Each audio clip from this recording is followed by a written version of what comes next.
CFL's all-time leading receiver, Ray Elgard. The defense is anchored by Bobby J. And the kicking game, always steady with Dave Ridgway. The problem has been at quarterback. The Green Riders have tried everything. Everything but local hero Dick Asmuth. Hey, you never know.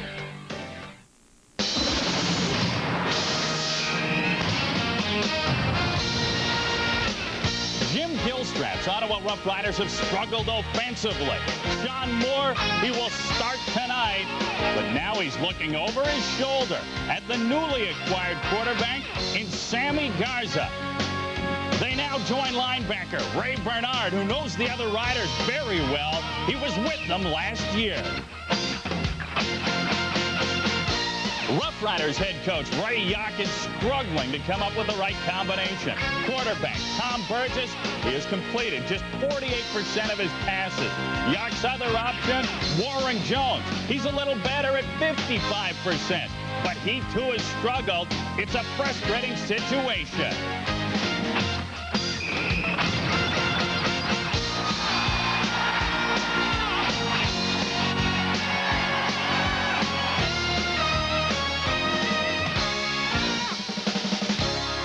CFL Live. Tonight's game from Frank Clair Stadium in Ottawa. The Saskatchewan Roughriders versus the Ottawa Roughriders.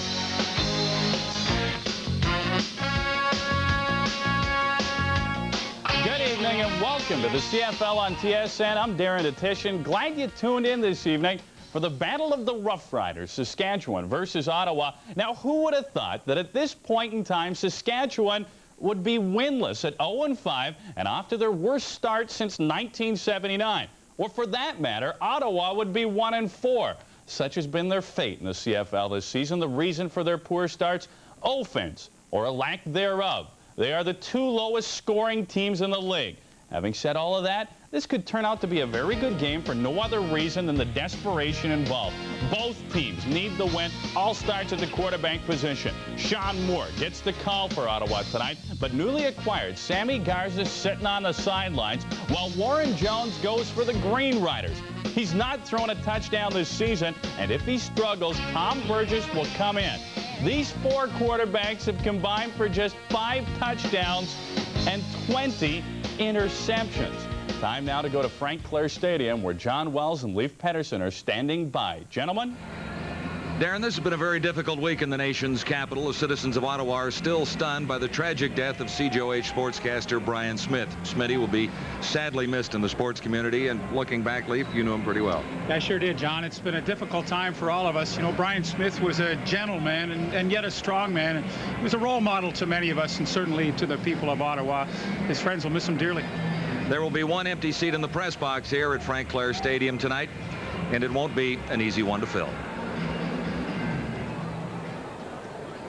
Ladies and gentlemen, we would now like to honor CJOH sportscaster Brian Smith. Brian and his family are in our thoughts and certainly in our prayers here tonight. And at the request of Brian's wife, Alana Keynes, instead of the traditional moment of silence, she has asked that we ask you to stand for a moment of cheering in memory of Brian as we celebrate his life.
As the spine of the Sunshine says, thank you.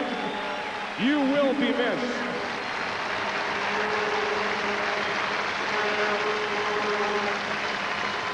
Brian Smith made a terrific impact in his years as a broadcaster and athlete in the city of Ottawa.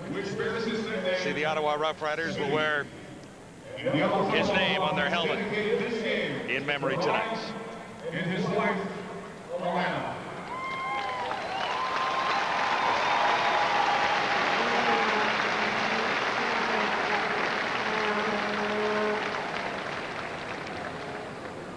Sad times. Saskatchewan and Ottawa, though, are set to play a little football tonight. Ray Yock, who led the Roughriders to an 11-7 record in 1994, looks for his first win of 1995 as he goes up against the rookie head coach of the Ottawa Roughriders, Jim Gilstrap.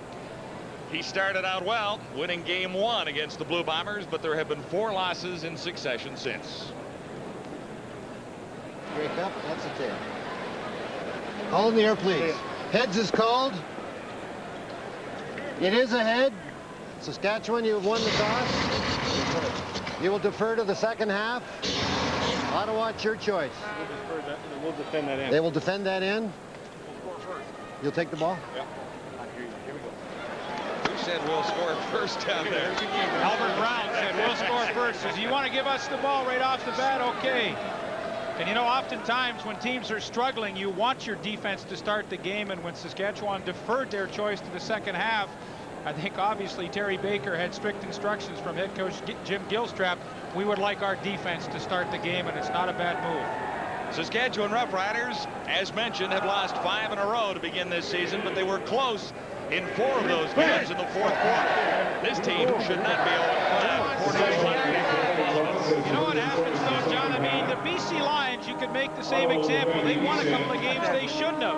But for Saskatchewan, when you struggle, you just seem to find a way to beat yourself. It's a penalty, a missed assignment, and often to break and get over the hump, you need some kind of a wacky play to turn the game around for you. And I suspect that's what they need to get this one going. And, you know, although on paper Ottawa 1-4, Saskatchewan 0-5, people are saying, hey, this may not be a very good game. I've seen a lot of teams struggling that provided some pretty good entertainment.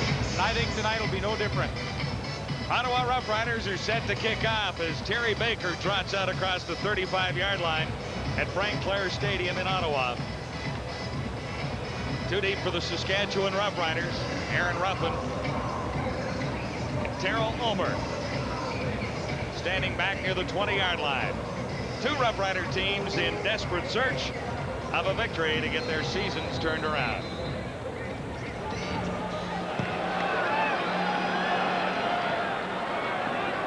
This is Ruffin for the Roughriders of Saskatchewan out across the 35 and stop there. Here are the starting lineups. Warren Jones gets his second start at quarterback for Saskatchewan and still looks for his first passing touchdown of 1995. The offensive line is solid in the middle with veterans like Hendrickson, Anderson, and Vida. There are some problems on the outside. Saskatchewan receivers have only 1 TD catch all season. Albert Turner and Don Narcisse starting outside, and Darren Joseph will do the running for the Green Roughriders. And Albert Turner getting the start at wide receiver. He is the only receiver that has that touchdown. Jones shotgun, and he's on target for Donald Narcisse, who gets it over with quickly for Don Narcisse. The streak continues. He has now caught a pass in 132 straight games. Has not missed a game, Leaf, since 1988. This guy is underrated. Well, I think he is underrated often because he's been overshadowed by the slotbacks Fairholm and Elgard and quarterback Kent Austin when he was there. But quietly, he has amassed some pretty impressive statistics. To do that consecutively in 6 years, 1,000 yards, now 132 games, and that translates into every game he has played for a Rough Rider. He has caught a ball. That is truly an amazing statistic. Keep in mind, he's only 5 away from the record held by Tony Gabriel. Saskatchewan Roughriders on the reception by Don Narcisse have a first down out across the 51-yard line. Again, Jones shotgun. Looks to the near side, and back over the middle is Ray Elgard. has his first of the ball game. He's down to the Ottawa 45. Ottawa defense is solid up front with Lewis, Kropke, and McCready, all hardened CFL veterans. Ray Bernard is the key in the linebacking core. And Mark Ricks will get his second start on the corner with Young, Trudell, Martin, and Jeter joining him in the secondary.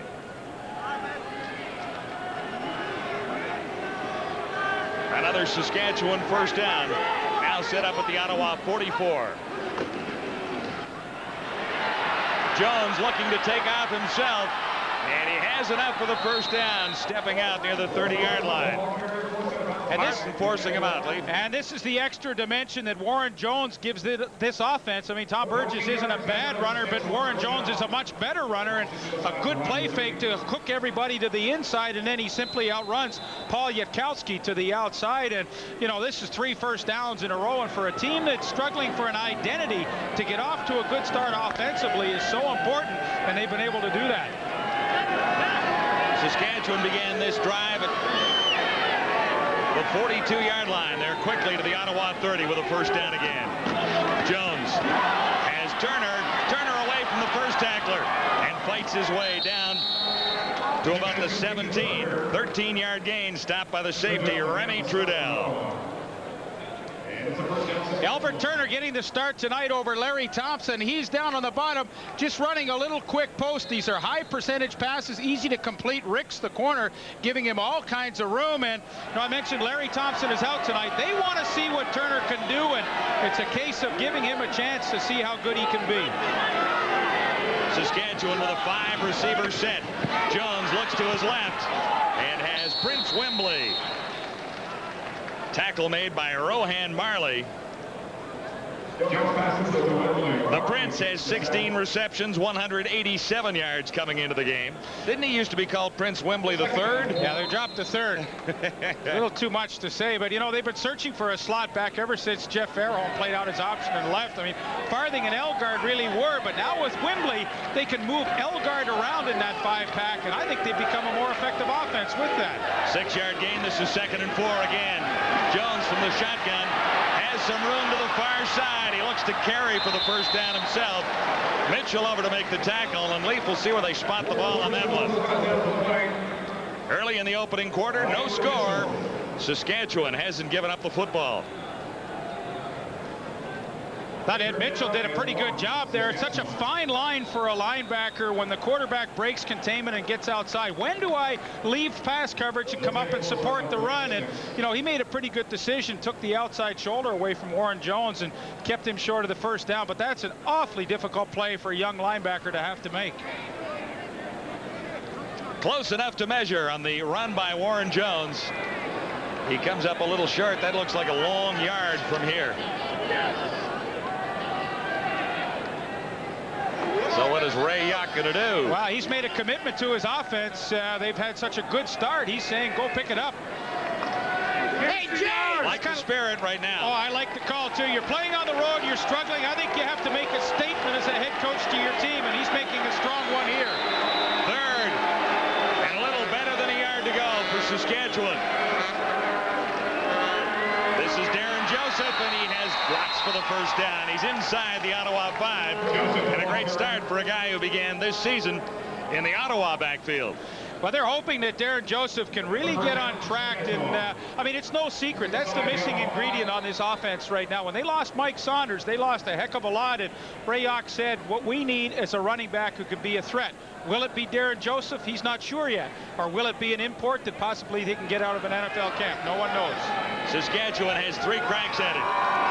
From the Ottawa 5. Jones looks to the corner. Touchdown, Don Narcisse. What a start for Ray Yock's Saskatchewan Roughriders. And let me tell you, what a throw by Warren Jones. Did he put that in the right spot or what? I mean, you talk about a team that struggled offensively, only 1 touchdown pass, and now they're second. What a way to start the ball game. And gosh, you know, it's just a matter of time. On paper, this team is too good to be 0-5. And look at the throw. Perfect. Over the outside of Jeter. No chance. And Narcisse is the only guy that can make that catch. He made it look easy. Don Narcisse. Couple of catches and a long drive for the Saskatchewan Roughriders. Well, not only does he get the touchdown, he takes care of his streak on the first drive. And for Don Narcisse, that's a nice way to start the ball game. Only the second touchdown reception by a Saskatchewan player so far in 95. They haven't been able to finish it off. Procedure call on the convert. Well, you know, they've only had 4 touchdowns, period, in 5 games. So, and we're talking about an offense that really has had problems getting on track. And, boy, to begin a game this way is unbelievable. Saskatchewan number 66. That's Mike Anderson. It won't matter much. They'll drop it back 5 yards for another convert attempt by Dave Ridgway. Brent Manich is the new holder for Saskatchewan. He takes over for Joey Yock, who followed in Glenn Suter's footsteps. And they have a little difficulty between the kicker and the holder. Saskatchewan off to a solid start. Great march capped off by Don Narcisse's first touchdown of the year.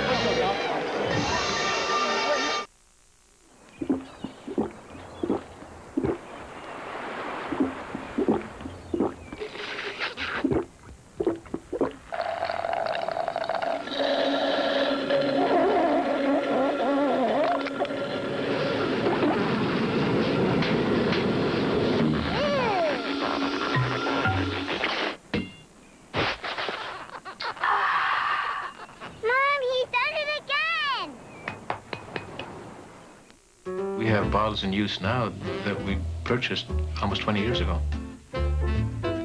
We are one of the few companies left in all of Canada that still bottles in a returnable, refillable glass bottle. Well, we're in a very competitive industry, so it's always a challenge to keep costs down. The Advantage Savings Plan has enabled us to do that. Our average long distance would run $130, $140 a month, and our Advantage saving is $60 to $70 a month. In a small company like ours, it adds up. It is substantial.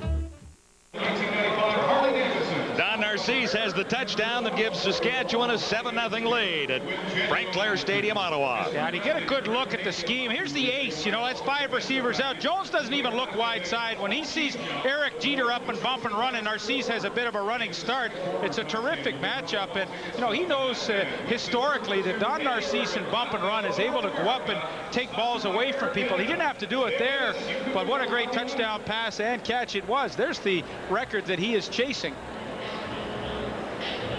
That is 32 games with at least 1 catch. It really is a remarkable feat. I mean, I try and put my career in perspective. I'm not sure I had 8 games in a row, let alone 132.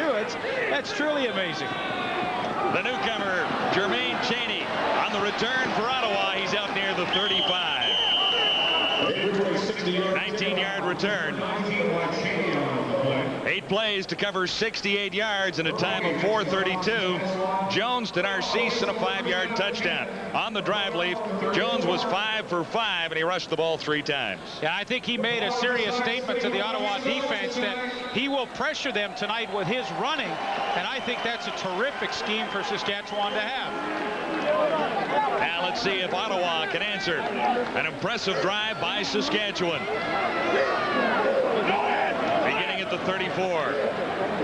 Sean Moore at the controls for the Eastern Riders. And this is Jermaine Cheney, his first carry in Canadian football. Sean Moore makes another start at quarterback, hoping to find the range and produce his first CFL victory with Danny Barrett on the sidelines for the rest of the season. Veteran Ray Alexander is Ottawa's #1 receiver. Kerry Brown makes his first start at the other outside spot. And as mentioned, Jermaine Cheney will also make his CFL debut. He picked up 5 yards on his first carry, 2nd and 5, an early movement from the Saskatchewan side. Saskatchewan defense has played reasonably well despite 5 straight losses. Robinson, Kulka, 2 ex-Ottawa starters front the 3-man line. Jurison, Rasevich, and Getz are strong veteran linebackers.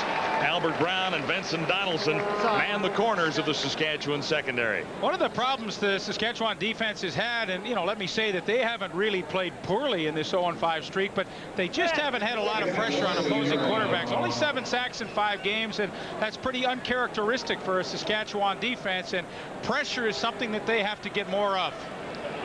Early movement from the Saskatchewan side sets Ottawa up 2nd and 1. And Moore himself for a first down for Ottawa.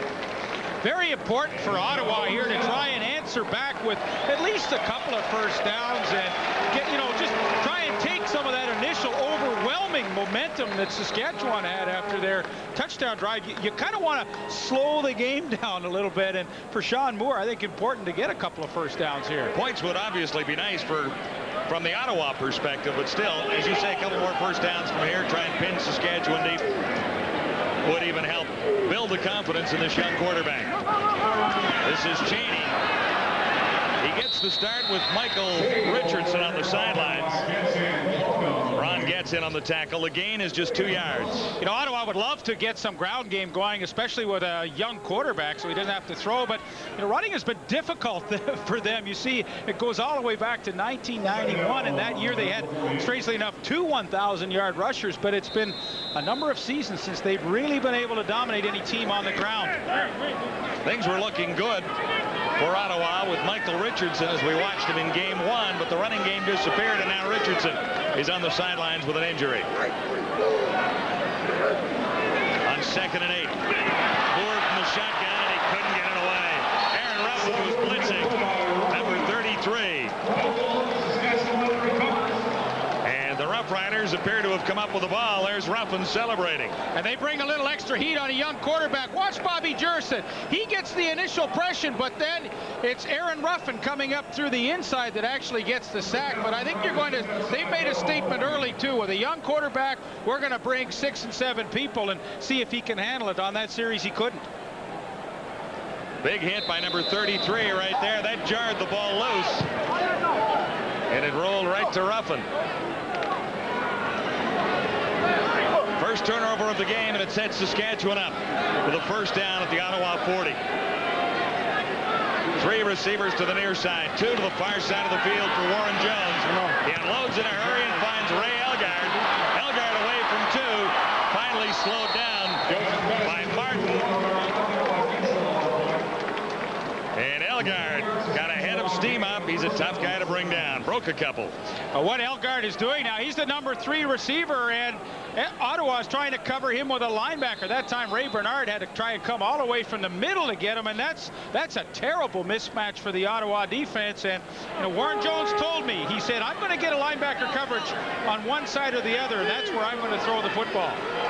This time Jones sends 3 receivers to the far side after the 20-yard gain.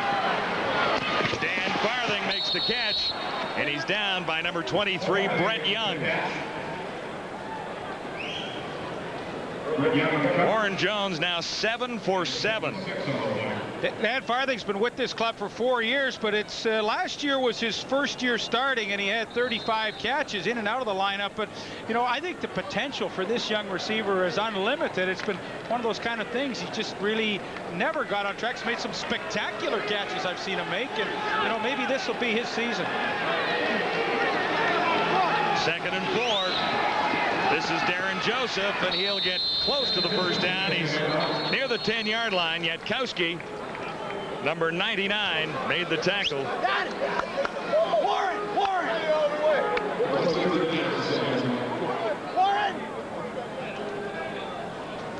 Ray Yock has a message for the quarterback. I don't know what he can tell him at this stage of things. He's been perfect so far. Warren Jones.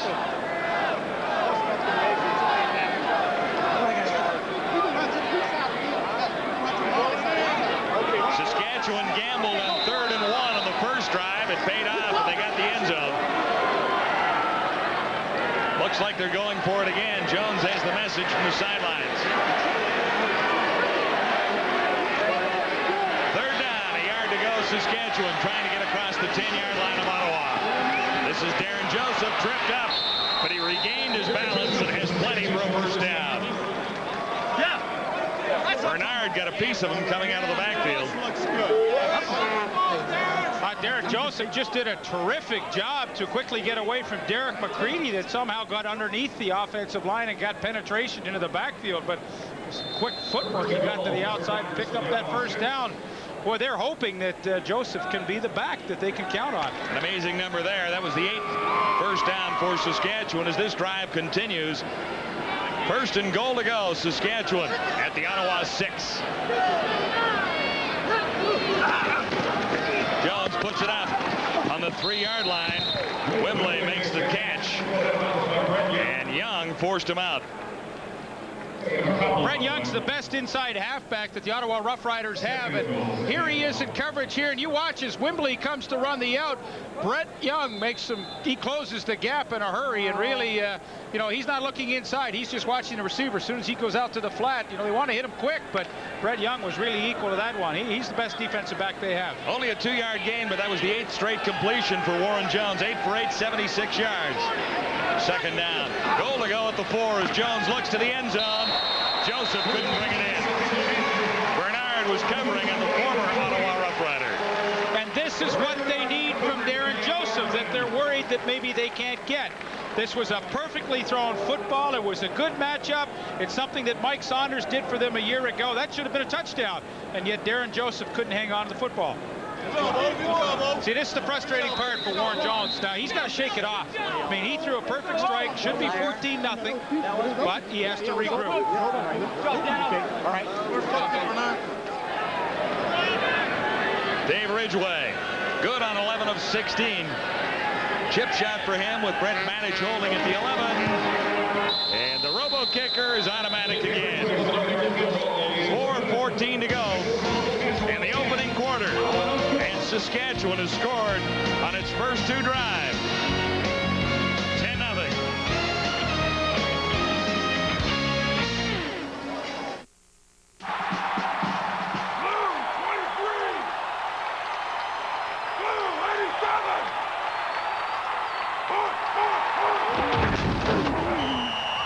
And Mr. Sub, fresh thinking is what we are. Introducing the new Mercury Mystique. It has available all-speed traction control, a Micron air filter that removes dust and pollen, and the new 24-valve, fuel-efficient Duratec V6 engine. Yet, even though Mystique is equipped like a luxury car, it's priced thousands of dollars less. Because the last time we looked, money still didn't grow on trees. Drive the all-new Mercury Mystique. Hey, you want to know how to protect something? You wrap it up. You want to protect it? You wrap it up. So, you want to protect it? Wrap it up.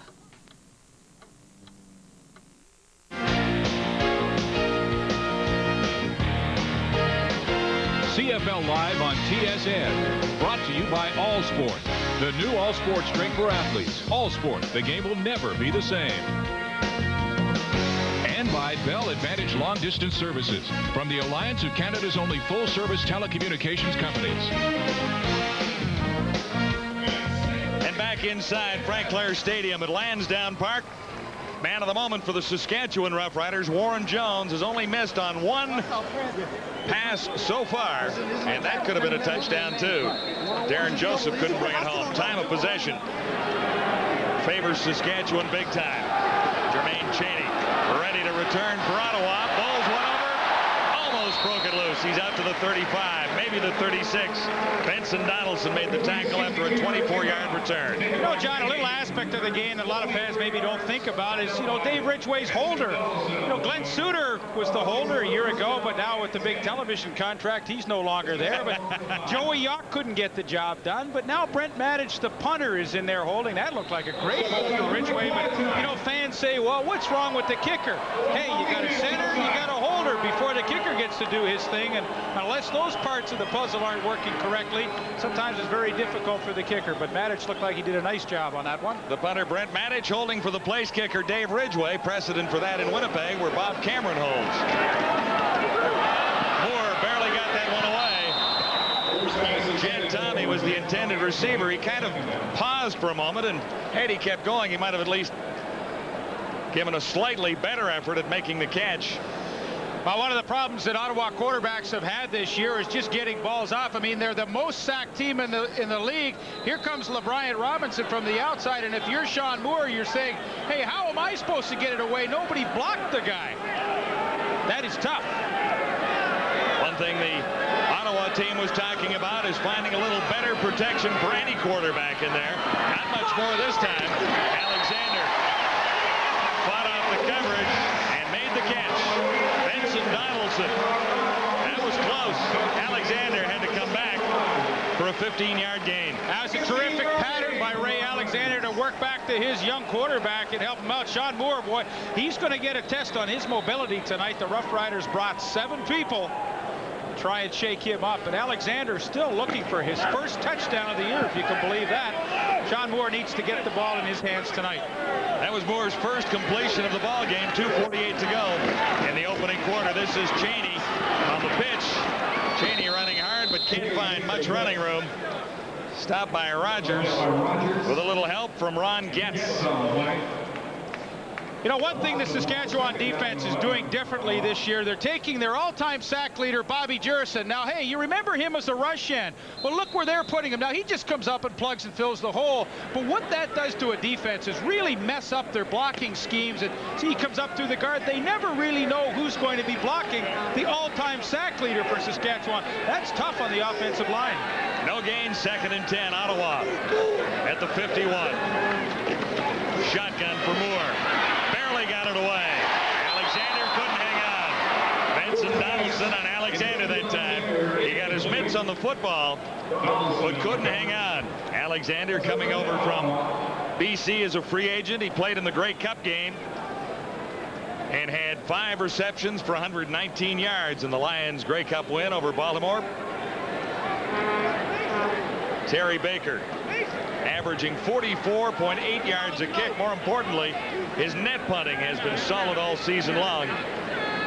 37.0 on the net. That is 3rd in the league, and that's the statistic that punters and coaches look at. His has been terrific. This is Ulmer taking it near his 17. Little stutter step, and he gets out across the 25 to the 27. Saskatchewan Roughriders and quarterback Warren Jones, a hot hand so far with a 10-0 lead on Ottawa. Hey, you want to know how to protect something? You wrap it up. You want to protect it? You wrap it up. So, you want to protect it? Wrap it up. The all-new Mercury Mystique drives like no other car in its class. With 4-wheel independent suspension, a 16-valve Z-Tech engine that delivers the best highway fuel economy in its class, as well as 14 other features not found on any other car in its class. As for the rest, class dismissed. Drive the all-new Mercury Mystique.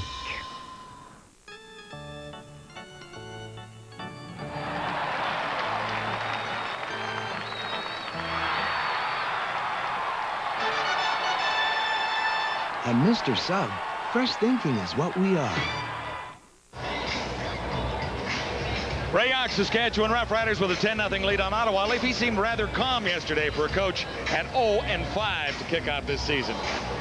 Well, you know, John, I think he just knows the worm is going to turn. He's got better personnel than the record, and there he stands all time. Certainly a very credible record that he has put together, but he's got a better team than the record, and I think that allowed him to be a little calmer than you might expect. 3rd on the all-time list, chasing Eagle Keys. And there's Frank Clare, for whom they named this stadium. 147 CFL coaching victories regular season. Saskatchewan Roughriders have scored in the opening 2 possessions. They have the ball with 1:43 to go in the opening quarter. Saskatchewan beginning at the 27. Little pressure on Jones, evaded it, and he's on target one more time. Ray Elgard, another catch. And Rohan Marley made the tackle. That's a bit of a mismatch. Marley at 5'8". Ray Elgard playing in his 200th game tonight. All-time leading in yardage, all-time leading receiver in receptions. 76 touchdown passes. My, oh my, what a terrific career. That one won't count, however. Penalty against the Saskatchewan Roughriders. And it'll take them back near the 17-yard line. Had a chance to sit down with Ray yesterday and talk about the team this year and what's happening, and you'll see that at halftime. Holding was the call. Well, Ottawa needs a bit of a break to try and get back into this one. You know, they've got a good opportunity with that penalty to pin Saskatchewan deep if they can hold them here. At the 17, 1st and 20. Jones to his right. And Krim Swamley makes the catch far side. Forced out by the safety, Remy Trudell. 14 yards for the Prince. Gets a lot of it back on 1st and 20. Ottawa on 1st and 20 sat back in a deep zone coverage, and Saskatchewan, to their credit, had the perfect play called with a flood pattern, 3 receivers, and to his credit, Warren Jones picked out the middle guy, Wembley, who just sat in a hole. Saskatchewan 2nd and 6 out at the Roughrider 31. Shotgun for Jones. Elgard, the intended receiver, tight coverage that time. Elgard looking for a penalty. Edward Mitchell was draped over Ray Elgard and got a hand in there. Ray hates the call, but there was no penalty at all. Well, that's a matchup that Warren Jones is going to keep going back to. Ed Mitchell on Ray Elgard, and well, I think I like Saskatchewan's chances in that one. Elgard now, you know, normally he's the number 2 receiver. You remember him as just a slot back. He's now become the 3rd man in on the strong side when they go to this 5-pack, and he's going to have a lot of guys that he can beat up on in there. Forrest Brooks and Mark Ricks deep for Ottawa. Matic, first punt of the ball game. He angles it away. It's a wobbler. Forrest Brooks on the second bounce.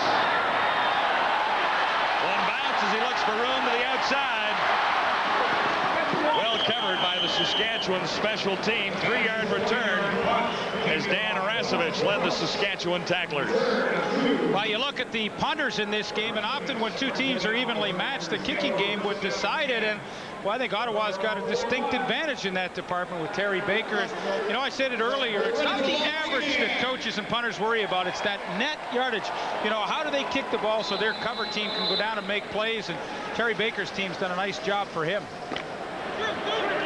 Time ticking away in the opening quarter in Ottawa. This should be the last play. First down. This is Kerry Brown. Away from one. He's out near midfield and hangs onto the ball. Inside Saskatchewan territory. Tim Brody, number 39, making the tackle after a 15-yard gain. That's the end of the opening quarter with Saskatchewan on top by 10. Now back to CFL control, and here's Darren.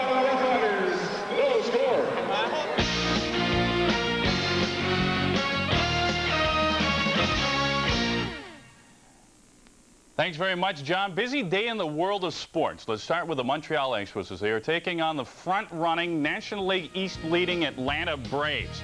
Good pitching duel in this contest until Ryan Klesko will line up Pedro Martinez. He'll go deep. It's a 2-run blast. Pedro Martinez versus Greg Maddux tonight.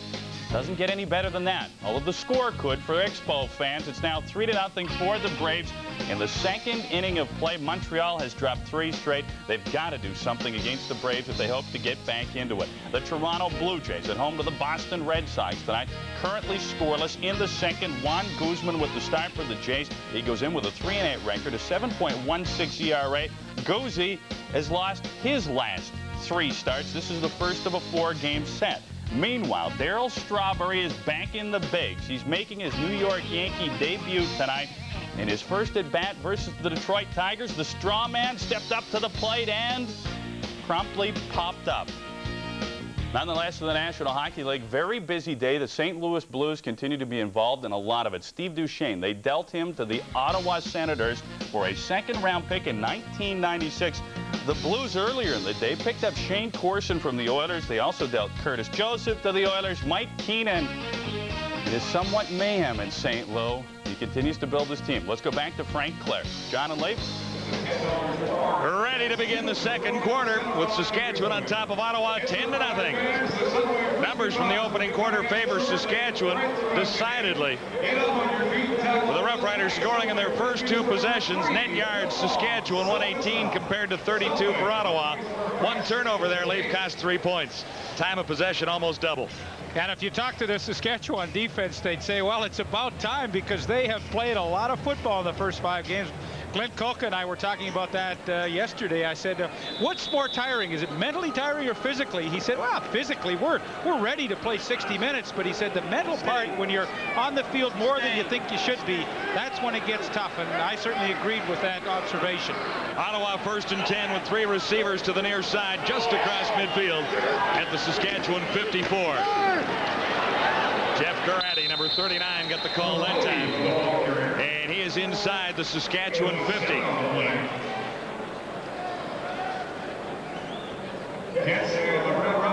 Garratti, a graduate of the Ottawa Sooners in his rookie season in the Canadian Football League, has not seen a great deal of activity for Ottawa, but he's in there backing up Jed Tommy on the depth chart for this one tonight, and now back on the sidelines after the carry that netted 6 yards.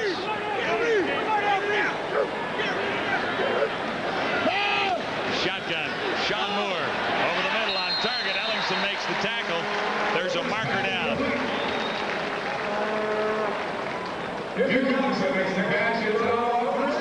Joseph made the tackle, 21. Indication against Ottawa. We'll wait and get it sorted out from the referee tonight, Jake Ireland. Tripping. Ottawa number 59. Pete second. Tripping is not called frequently in Canadian football. Jim Gilstrap has seen a lot in his first year as a head coach. Well, what that means is that's James Monroe, the right guard, and obviously his man beat him quickly, and he just stuck the foot out and tripped him. I believe it was Bobby Jurison, but that's the only way you get that called. Now 2nd and 19. Ottawa back at the 52. 4 receivers far side. The snap is high, and Moore has to chase it.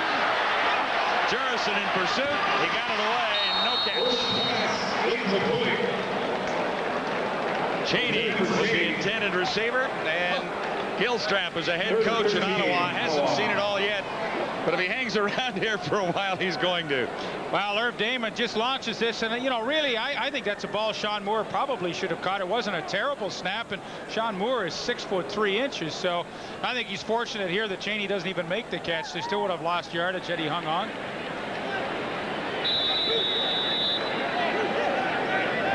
Baker standing back across his 35 at the 37. Ulmer and Ruffin deep for Saskatchewan. Charge there. This is Ulmer waiting for it at the 21. Away from 1, and then nailed by your pal, Rohan Marley. Nifty little 11-yard return. Marley making his 3rd starts for the Ottawa Roughriders.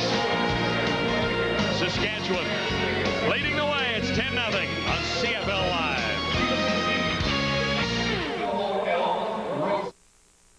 There are no medals for being the shoulder to cry on. No awards for passing on traditions. But to the men who give their best every day, we give our best. Gillette Sensor XL. Spring-mounted twin blades that adjust to your face, and soft, flexible microfins that set up your beard, and Gillette Series shaving gel for incredible smoothness. Sensor XL for the closest, most comfortable shave ever. Gillette, the best a man can get. At the Keg, we welcome you to be our guest for a night of fun, steaks on the grill, and lots of juicy details.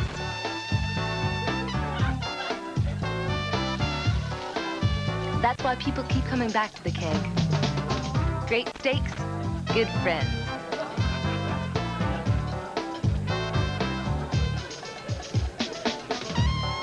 See you tonight.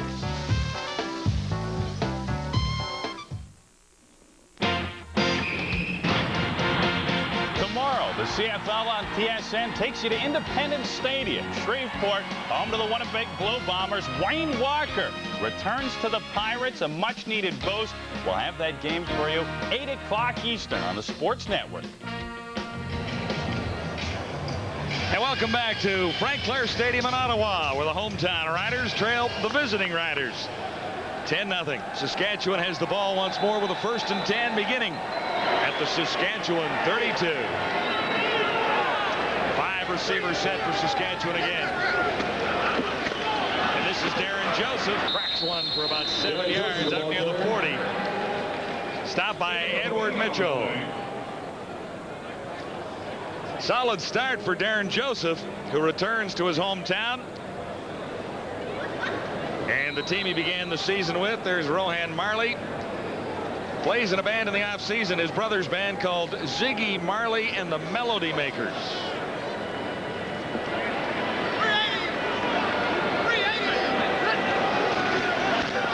Pitch to Joseph again on 2nd and 4 or 2nd and 3, and he's got a first down. Saskatchewan. Everything's working for the Roughriders from Regina right now.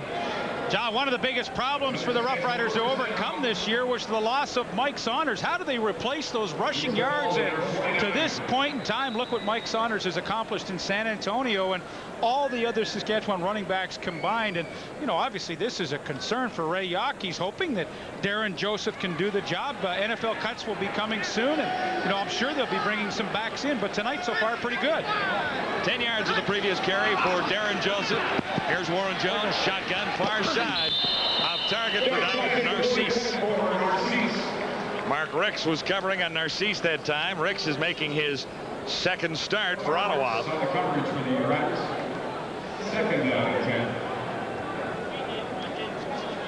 Boy, John, yesterday there's Rohan Marley. Somebody said to head coach Jim Gilstrap, has Rohan been doing any jamming? And Gilstrap, it went right over his head. He just said, yeah, when the receiver comes off the line of scrimmage, he tries to give him a jam. I nearly fell out of my chair. Yeah, he's not with the Melody Makers in the regular season. Jones standing in. That one's high and outside. Narcisse, the intended receiver. Well, there were 2 areas that Warren Jones thought he could attack tonight, and one was Mark Ricks, the corner, playing his 2nd game. The other one was Emmanuel Martin playing halfback. But here you'll see Narcisse tries to get the good push, make him think like he's going deep, but he never gets Ricks out of his back pedal. And when you don't get a corner out of his back pedal and you want to run a hooker and out, you're dead in the water. And Jones did the right thing in throwing it away. Vantage first punt was 40 yards. It wasn't beautiful, but it got the job done. Standing back at his 35, and that's Horace Brooks, ready to receive for Ottawa. This is a little prettier. Down to the 15.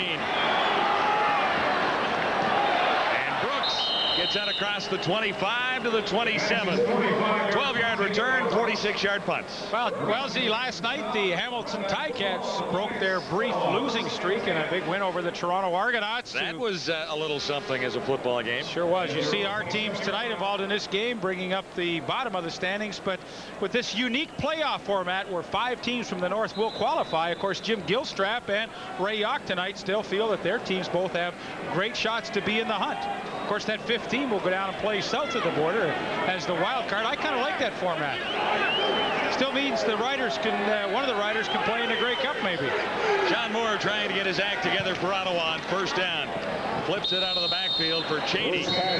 Cheney couldn't bring it down. There is a marker on the play. It was Tim Brody, number 39, covering for Saskatchewan. Other game last night saw BC over Birmingham 30-23, also in overtime. The Argos losing to Hamilton. Saskatchewan, number 93. Repeat first down. No, John, it's funny about the best laid plans. I spoke with Jerry Keeling, the offensive coordinator, shortly before the game began. And, you know, I talked to him about Sean Moore and rolling out and kind of trying to pressure the defense by himself. He said, yes, that's part of our plan, and yet they really haven't done it yet. And we're well into the 2nd quarter. 1st and 5 Ottawa. Penalties have been a major problem for Saskatchewan this season. Cheney had nowhere to go that time. Takes the handoff. Glenn Kulka had Cheney to no gain.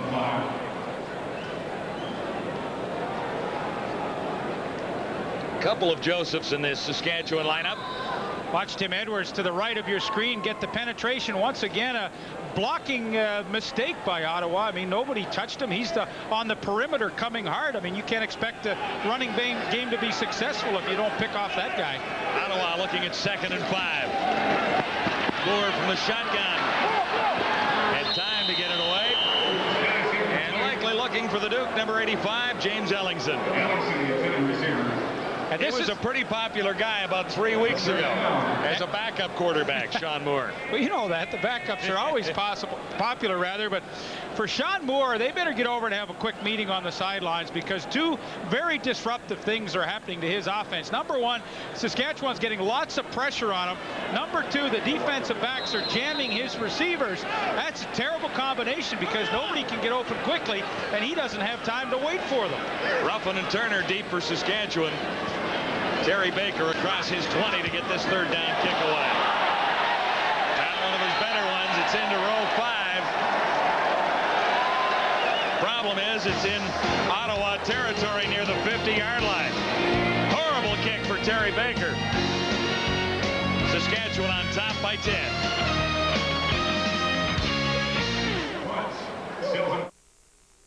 Today's cars and trucks are more advanced than ever, but there is a price. Their harder working engines can wreak havoc on the motor oil, breaking it down almost immediately. That's why Castrol GTX provides maximum protection against viscosity and thermal breakdown. So use Castrol, or your harder working engine could make things hard on you. Castrol GTX, engineered for greater protection against breakdown. Look for Castrol GTX at these and other leading outlets. Hi, Curtis. Do you have that hickory smoked bacon? Sure, right here. Thanks. Do you have any processed smoked cheddar? Let's go to Shelby, Doc. Here's your order, Dave. Do you have any sauce? Carter City. Dave Thomas traveled a lot of miles to find the perfect ingredients for Wendy's new smoky bacon cheeseburger. But when he put them all on a quarter pound of fresh ground beef with sauteed onions, it was worth it. Now where you going? I'm going to bed. Try Wendy's new smoky bacon cheeseburger. It's a lot of work, but it's a lot of sandwich. The Canadian Football League 1995 Facts, Figures, and Records book. It's your source for the landmark play, the vital stats, the award-winning players, the complete rules, and the outstanding performances, all the way to the Grey Cup. To order your copy, call 1-800-667-1251.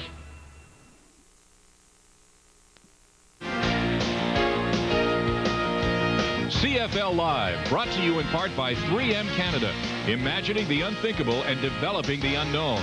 That's 3M Innovation at Work. Back at Frank Clair Stadium with Saskatchewan set up first down. Turner couldn't make the catch.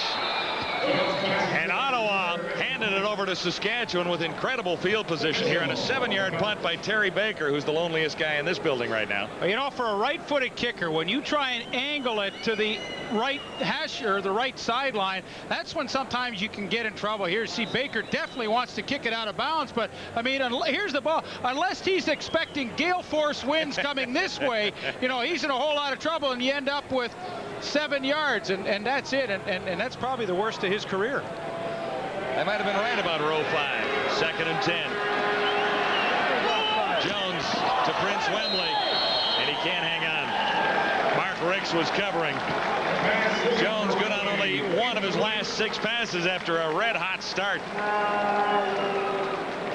Now, you can't blame the Prince for not catching this one, can you? It's a pretty good shot here. Warren Jones going backside where he's got 2 receivers working a pattern, but you know, you've got Rohan Marley coming in along with Ricks. They ran a zone short side, and sometimes you squeeze down the operating room for the receivers and you allow yourself an opportunity for a good hit, and Ricks took advantage of it.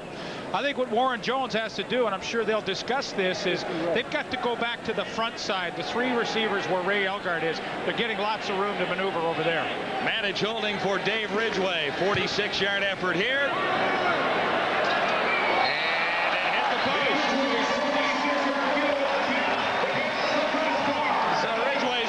Aren't quite over. Off the uprights. Well, you wouldn't expect this from Dave Ridgway with the numbers that he has put up throughout his career. There you see career 78%, all the CFL records that he holds. Maybe he was expecting a wind to push that thing over. I don't see the flags doing anything. Not much of a breeze in Ottawa tonight. Hey, how's the hold for Matic here? Kickers are kickers, though. I don't know. They're a little funny, but that tough to see the hold, but everything looked pretty good. Matic wasn't fumbling around like it wasn't on the tee properly. I guess when you're 0-5 and struggling, those things happen. Had they been 5-0, it would have hit the post and gone in. Trickled in. Ottawa from the 25, first down. 8:47 till halftime. Ottawa looking to get on the board. Moore looking deep for Odessa Turner. He's got it down to the 40-yard line. Dave Van Bellingham, the Saskatchewan safety, made the stop, but Odessa has 45 yards and a big first down, Ottawa. And this was in the package tonight. It's called the counter naked bootleg. There he goes. He's got no pass protection, but he's got good sight lines downfield to pick out Odessa Turner, who has made the transition from wide receiver to slot back, a move that he endorsed wholeheartedly. He wanted to get in there. He felt he could catch more balls, and he makes the big play that maybe will get Ottawa back in this game. He may be a CFL rookie, but on his resume, he sports 67 games in the National Football League. First down, Ottawa. Moore standing in, looking deep again. Has Alexander, what a catch. Down to the 5. He kept rolling in to the end zone, but they'll spot at the 5-yard line. No indication from the officials. He came down after coming in contact with one of the defenders, but catches of 45 and 35 yards back-to-back. Sean Moore showed me something there. He wanted to go to the primary receiver in the flat, but changed his mind when he saw Alexander open. And, you know, that's what happens when you get time to throw the football. His buddy Alexander makes a circus catch for him, but he went to his secondary read and made the completion. That's good. Ottawa, first down, goal to go at the Saskatchewan 5.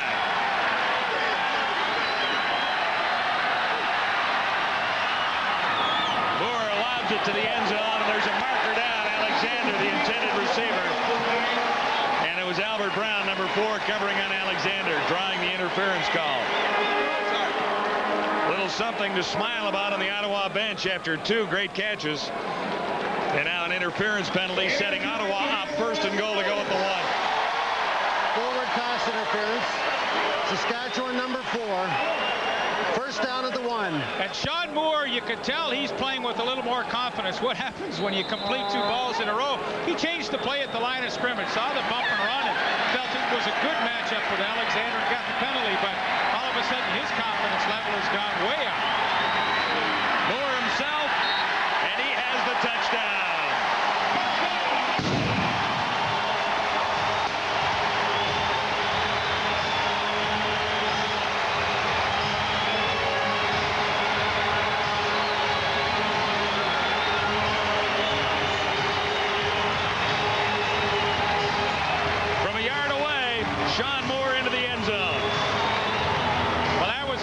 That the Ottawa Roughriders desperately needed to get into this game. You know, Saskatchewan had them on the hook. They scored the initial touchdown. They had a chance for another one. Had to settle for a field goal. Then you miss a field goal. Before you know it, you've let a team get off the ground and back into this game. And a couple of great catches by Turner and Alexander kept, you know, put that drive together. Now it's a 3-point ball game late for Ottawa. Very definitely right back in it. Could have been a lot worse for the Ottawa Roughriders after a horribly slow start, but Sean Moore engineered the drive with a couple of long passes and then took it over himself. Saskatchewan leading 10-7 on CFL Live. Imagine adhesives so strong they help hold together 100 tons of soaring transportation. Imagine a fabric so bright it lets you see an accident in time to prevent it. Imagine a single disc so powerful it can store almost everything imaginable and protect it for a lifetime.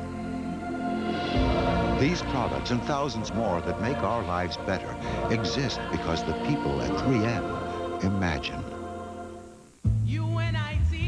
Okay, new rules. Individuals are no longer more important than the team. You want a piece of that championship? Put it in here. Nobody can do it alone, but together we can do it. Sports magazines include more team photos. More game balls go to linemen. We all play more as a team. We pat someone on the butt when they fail and celebrate like madmen when they succeed. Starter, it's about team. Back in Ottawa, where the Eastern Roughriders have closed the gap. Saskatchewan led 10-0. Ottawa has scored on this touchdown by the quarterback, Sean Moore. Now watch this closely in real slow motion. Watch the ball. Sean Moore actually loses the handle on it here. Here's the ball right in here, and watch it squirt loose, and then he's able to bring it back in, and fortunate to get that touchdown. But what a terrific drive.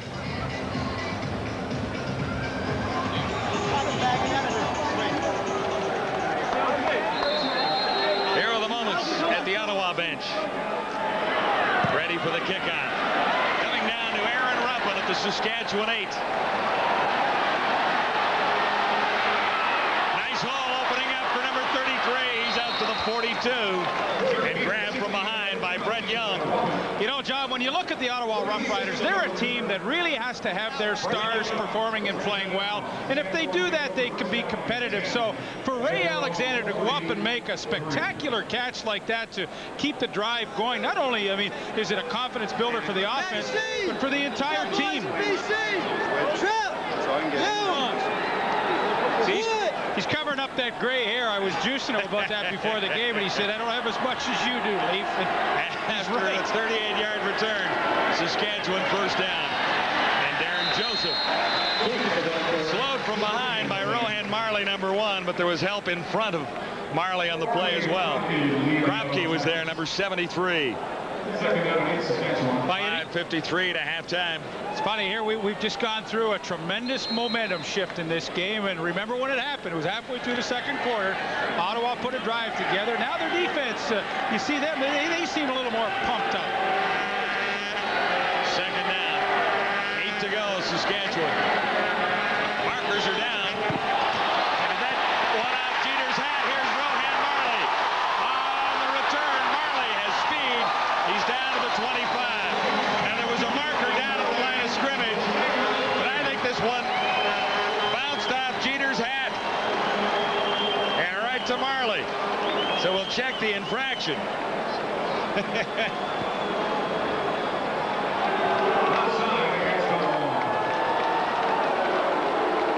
It was a 32-yard return. Offside. Ottawa number 79. Repeat second down. That's Derek McCready. But it's worth seeing again. It might make a highlight reel or two across the country. Well, you're exactly right. It did hit Eric Jeter right in the helmet as he goes up. Marley tips it, hits Jeter in the helmet, comes back to Rohan Marley. All for naught. Saskatchewan gets the ball. This is Darren Joseph, stopped short on 2nd and 4. And McCready makes up for the offside with a tackle there. Derek McCready missed 1 game in '95. He played all 18 in '94 with the Ottawa Roughriders. After coming over from BC, he is a major force on the Ottawa pass rush. And certainly a solid player through 7 CFL seasons. Well, what they need from Derek McCready is to get that rip from the outside. They've got 2 great tackles in Lewis and Kropke, but they need that pressure from the outside to force quarterbacks up the middle into the arms of Lewis and Kropke, and he gives them that. 3rd down, Matic into punt, Saskatchewan. Horace Brooks waiting at the 17. Well covered by Saskatchewan special teams. And there's another marker down. 9-yard return. Boyko leading the Saskatchewan tacklers.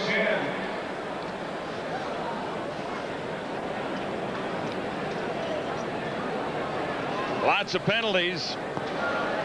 Holding. Ottawa number 91. First down. Ottawa retains possession. Sean Moore heads back onto the field. Good on 50% of his passes.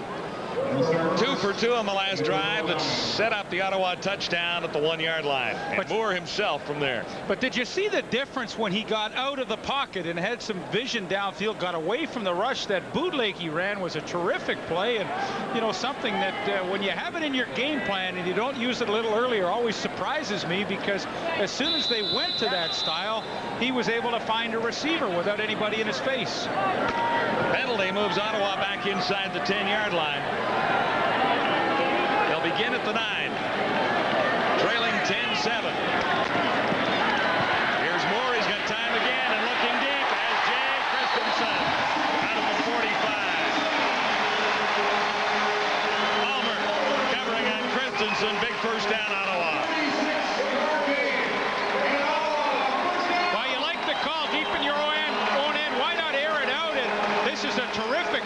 Christensen gets in behind Terrell Omer. That's a lovely catch. And boy, all of a sudden, when you're in a very vulnerable spot, Jay Christensen, I'll get it out, comes up with the big catch. And, you know, Ottawa's offense, they're making big plays. Nifty little 36-yard gain for Christensen, setting Ottawa up at the 45. Moore standing in, and that one is almost picked up, but Alexander held on.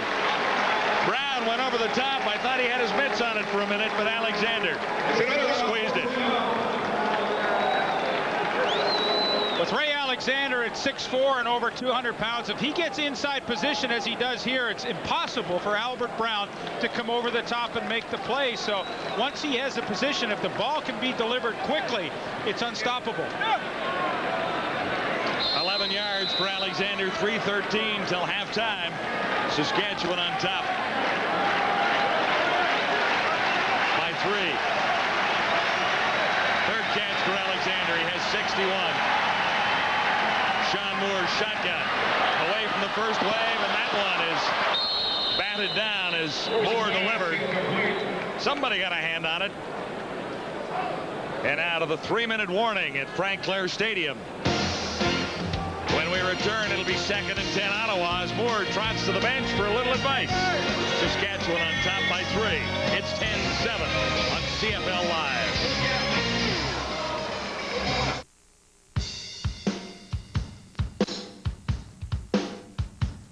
115 years of tradition. One distinctive recipe. 0 preservatives. Too smooth for words. 100% Canadian brewed. 5% alcohol. Equals 1 good beer. Is all we do, 'cause this bud's for you.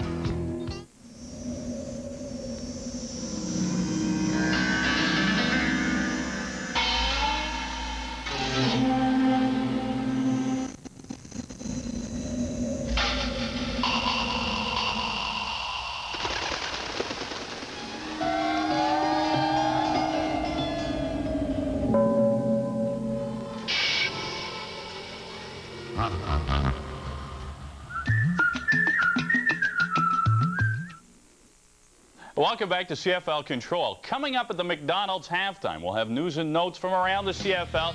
Some very interesting things said by Jim Spiros. We will have an interview with Ray Algard, and Leap and John will give us our first half thoughts. Let's go back to Ottawa. Hey, we got ourselves a football game.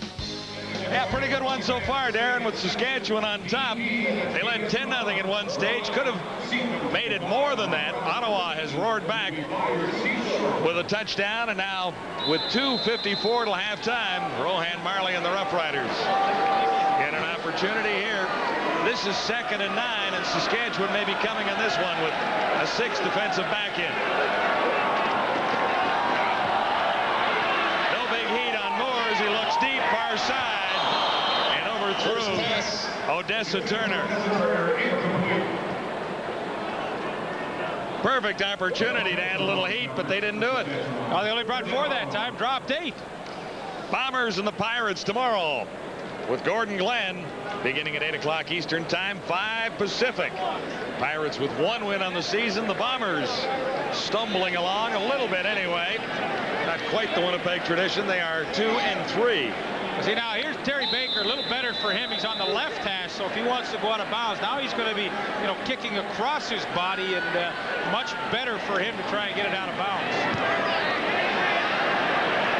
Angling it for Ruffin, who does have a play on it at the 6. But there's nowhere to go. Nick Richards limited the gain to 4 yards after a 48-yard Terry Baker punt. And that's more like the Terry Baker we're used to seeing in Ottawa. Well, that's when a kicker can really make it easy on his cover team. When he pinned it in the corner, like, you know, he had 6-7 guys that had a nice blanket around the return man. Made it easy for them. That's why he has a good net this year. Warren Jones, number 6 for Saskatchewan, had a hot start, but he's cooled off a little bit. Now 9 of 15 for 90 yards and the 1 touchdown to Don Narcisse. Saskatchewan starts deep in their own zone. Beginning at the 10. Here's Jones. Batted away, intended for Elgard. Edward Mitchell got a hand on it. number 48. He's from Valdosta State in his rookie season. And that's the matchup that I think Saskatchewan should stick with. If they want to cover Elgard with Mitchell now, he uses a spin move back to the inside. Elgard complaining about being held. I think he's got a legitimate beef as Ed Mitchell kind of catapulted himself by holding the jersey in to make that attempt at the interception. 2:22 till halftime. 2nd and 10, Saskatchewan.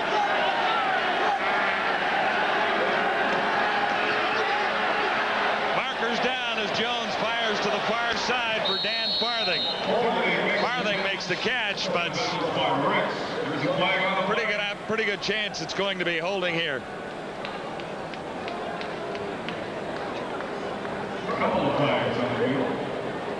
Saskatchewan looking for its first win of 1995.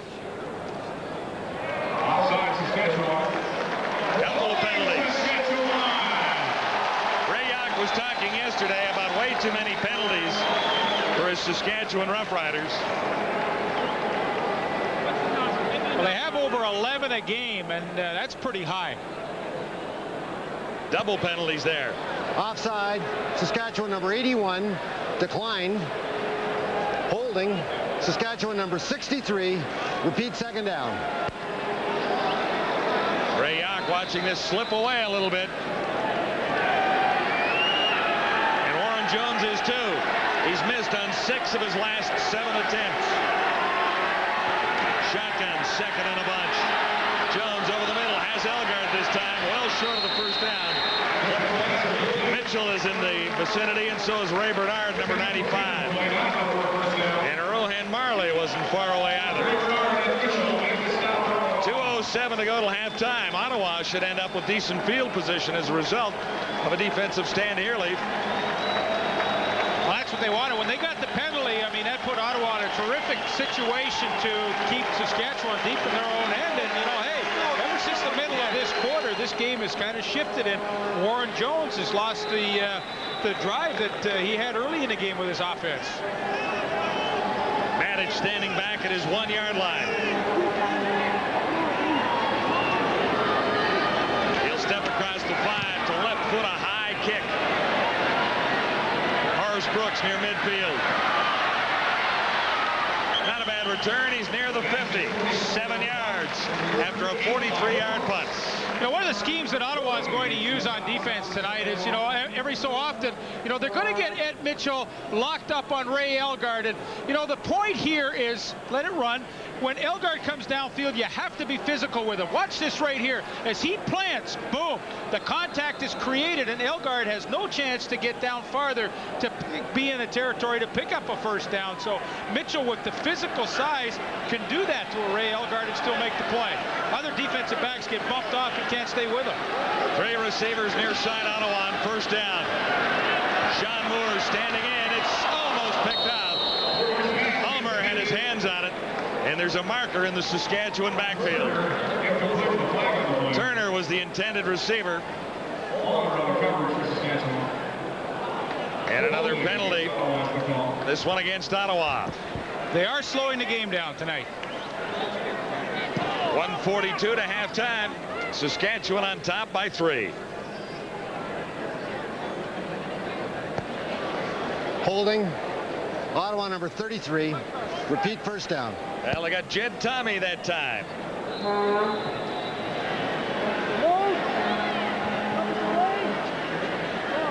Sean Moore, slow start. He's been good on 50% since that for 157 yards. Now he faces 1st and 20. Inside the Ottawa 50. Moore swings it out for Kerry Brown. Good run for Brown out near the 50. Van Bellingham made the tackle, and Brown gets half of what he needed. A little better than half, in fact. 11 yards, making his CFL debut tonight out of the University of Pacific. Kerry Brown moves outside. He's 6'4" and speedy, and that moves Odessa Turner inside. Well, Danny Barrett, who is out with a knee injury, told me he's got tremendous speed to push the corner, and that means that he can get a corner out of his back pedal in a hurry. And I said, what would be his favorite pattern? He said, ins or hooks. So it tells me he doesn't mind coming into the traffic either. 2nd and 10.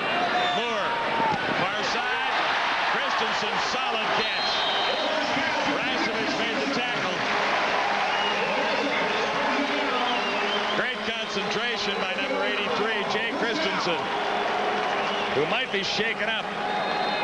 17 yards to pick up. Gotta like the way this guy plays the game. Well, he's made a couple of big catches in the second quarter here, and I felt like when he made that first one deep from their own territory, he came up limping a little bit, and looks as though maybe a contact or some problem here. But on that out pattern, Terrell Ulmer gambled and came underneath. He lost, and Christensen with the good catch. Boy, I'm having trouble with his name tonight. He made the good catch and keeps this Ottawa drive going.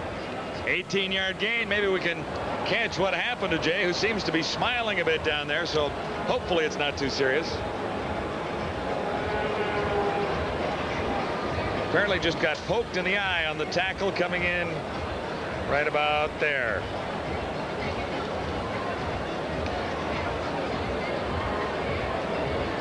Still got the big smile going, so he'll be back. You look at this Ottawa receiving core, and it's a quarterback's dream size-wise. You got Alexander and Kerry Brown, 6'4". The Ottawa averages tonight passing, and Christensen at 6'3". Odessa Turner 6'3". So everybody at least 6'3" or better for a young quarterback. It's nice to have people like that to look downfield and find. Dave, you were talking about the momentum shift in this game. First downs were 8-1 for Saskatchewan early. It's now 10-9 Ottawa. Quite a shift. Ottawa with a first down. Moore faked it once, looked for Turner, and he couldn't get to the corner in time. Brown was covering, 45 seconds on the clock. And that was a smart play by Sean Moore. They wanted to throw the screen to the wide receiver, Kerry Brown, but Saskatchewan was all over it. So Sean Moore just simply threw that one away, and pretty smart play by him.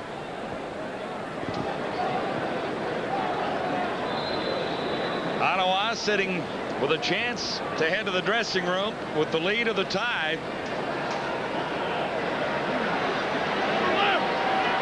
Trailing by 3. And there's early movements at the procedure against Ottawa. The Duke, James Ellingson, might have moved a little early. That's the initial indication.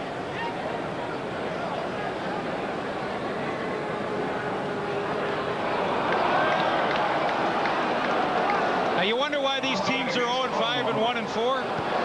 These are killers. Offside, Ottawa number 85, still second down. And these are brutal penalties to take. When you get down in the red zone and you have a mental error like that for a guy like Ellingson who's played that long, I mean, that's unforgivable. Second down and 15, and all of a sudden a field goal just a little bit longer here now. Shotgun, Moore. Looking deep for Ellingson. He's got it.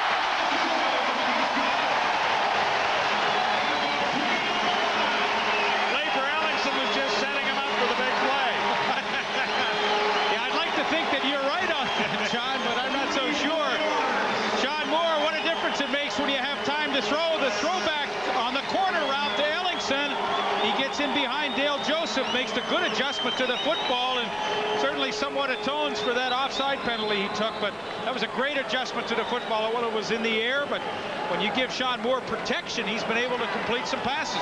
35-yard gain for the Duke. James Ellingson setting Ottawa up at the Saskatchewan 3. They'll have 3 cracks at it from there with 27 seconds till halftime.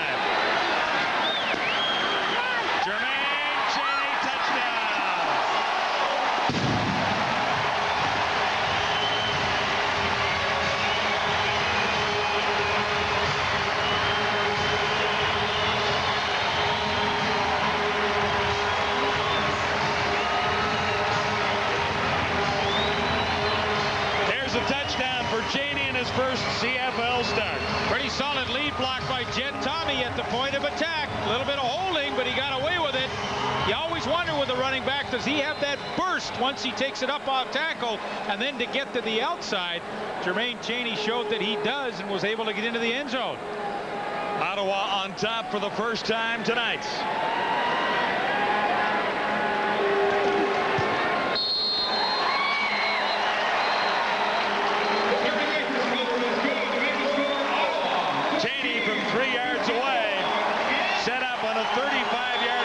substitution by James Ellingson.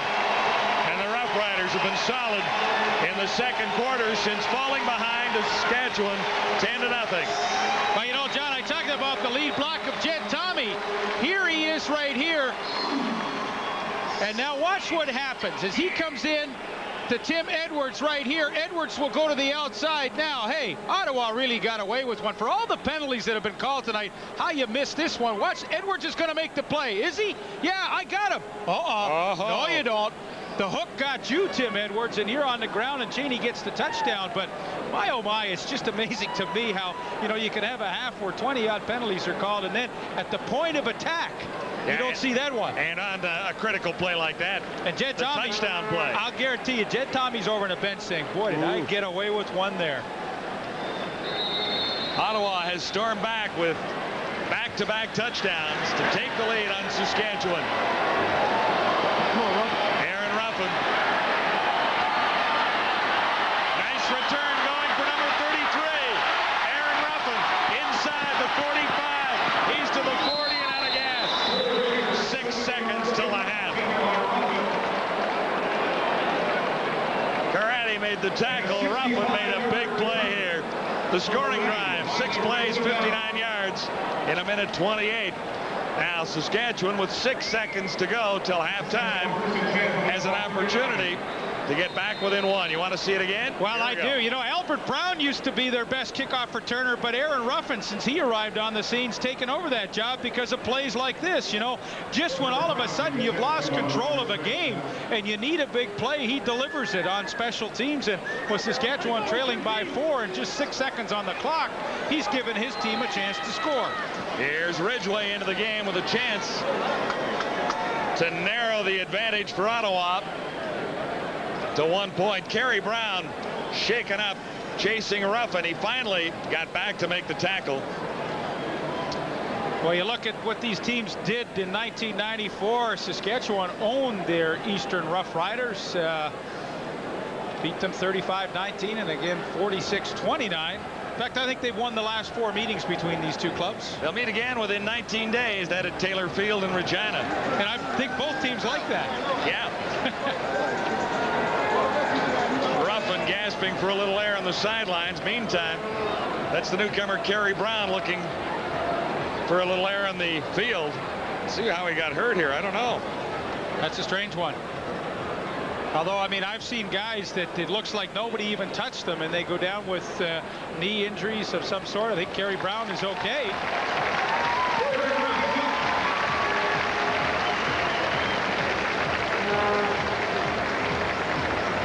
Saskatchewan with 4 games versus Ottawa. 7 of the last 10. They won 4 straight. See, I was right about that. It wasn't a guess. No. Something that clicked in my head from research today. Ottawa's asked for a timeout here with 6 seconds on the clock. They'll make the robo-kicker think about it a little bit. I think not only do they want to, as they say, freeze the shooter a little bit, I think they want to just make sure that they're set on their plan in the end zone in case Dave Ridgway misses this kick. You know, what do you want to do? Who do you want to handle it? Terry Baker is back there, and it's tough to see who else, but Baker obviously is back there if they can't get it out. Ridgway has a book coming out. It's called, guess, Robo-Kicker. That's original. Anyway, the book is to hit newsstands in Canada in the next little while. You may want to pick it up and find out a little about the history of the Roughriders and the great kicker Dave Ridgway. Glenn Suter claims he made him famous. Well, they got Terry Baker in the end zone in case Ridgway misses this one. Baker would be able to get it out, or at least have an opportunity to do so. Saw a little of that tried last night in the the Hamilton-Toronto game. They have kickbacks and kick-ins. Sorry, John. They have Jay Macias, the backup quarterback, who is also back in the end zone. So obviously he's done some kicking in his high school and college days. Manich will spot it for Ridgway. Now here's where you need a here's where you need a good hold. You know, converts, you don't worry about the laces and stuff like that, but we'll see what Manich can do. He's a new holder, and he needs to get those laces facing the right way so Ridgway can get a lot of velocity on it. Macias goes out. of the end zone. Baker stays in. Now, there were double timeouts there. That's why the double delay. Leduc, James Ellingson back in the end zone. Manich was spotted for Ridgway. And this one is good. Ridgway hit the number right earlier, but he nails one on the last play of the opening half. Actually, there's still 2 seconds on the clock. So Ridgway hits from a long way up, and Saskatchewan climbs back within a point. It's 14-13. And that's the way it'll be at halftime. Well, you're going to get a great look at the job that Brent Manich does on this field goal. And what you need as a holder here from 46 yards out is a light right hand. Look at that finger, just nice and soft on the football. Hey, that was a perfect hold. And, you know, at home you're saying, hey, it was a little, you know, he tilted it. The kickers like it tilted to the right if you're a right-footed kicker. Brent Manich did a super job.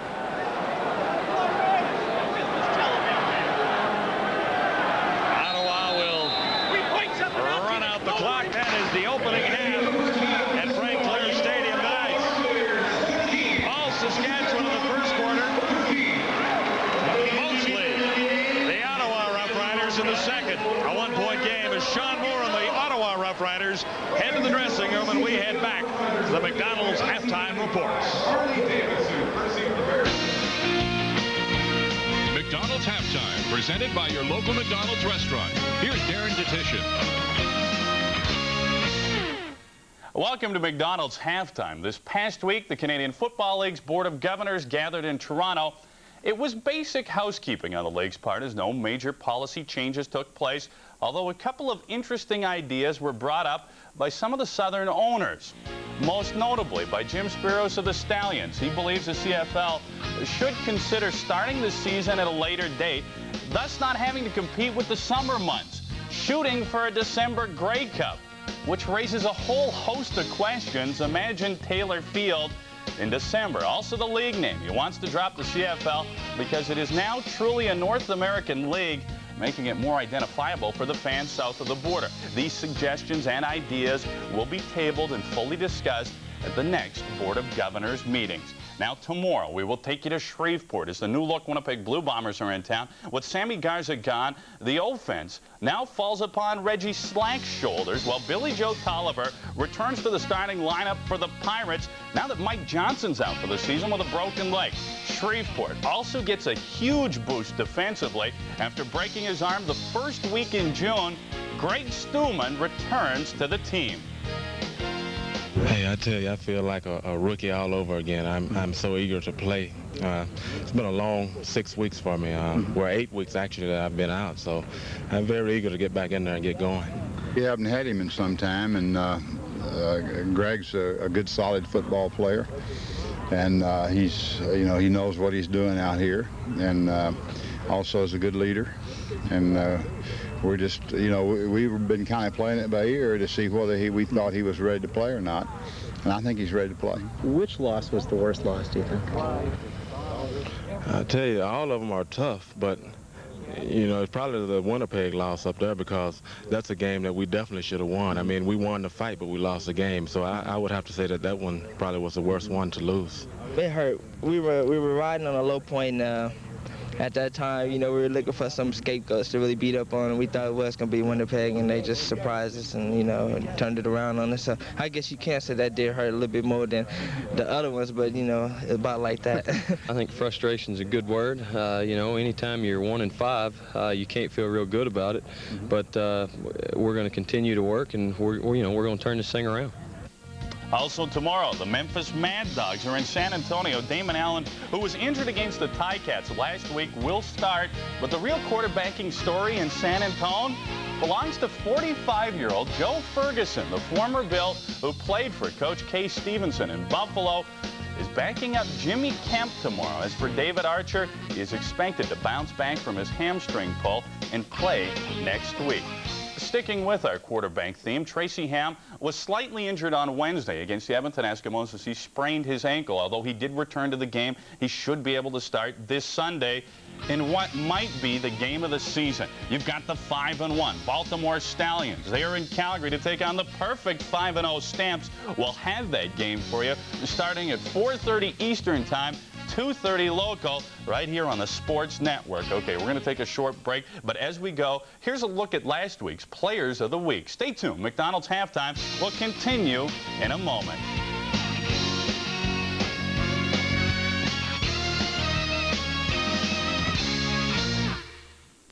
And protected for a lifetime. These products and thousands more that make our lives better exist because the people at 3M imagine.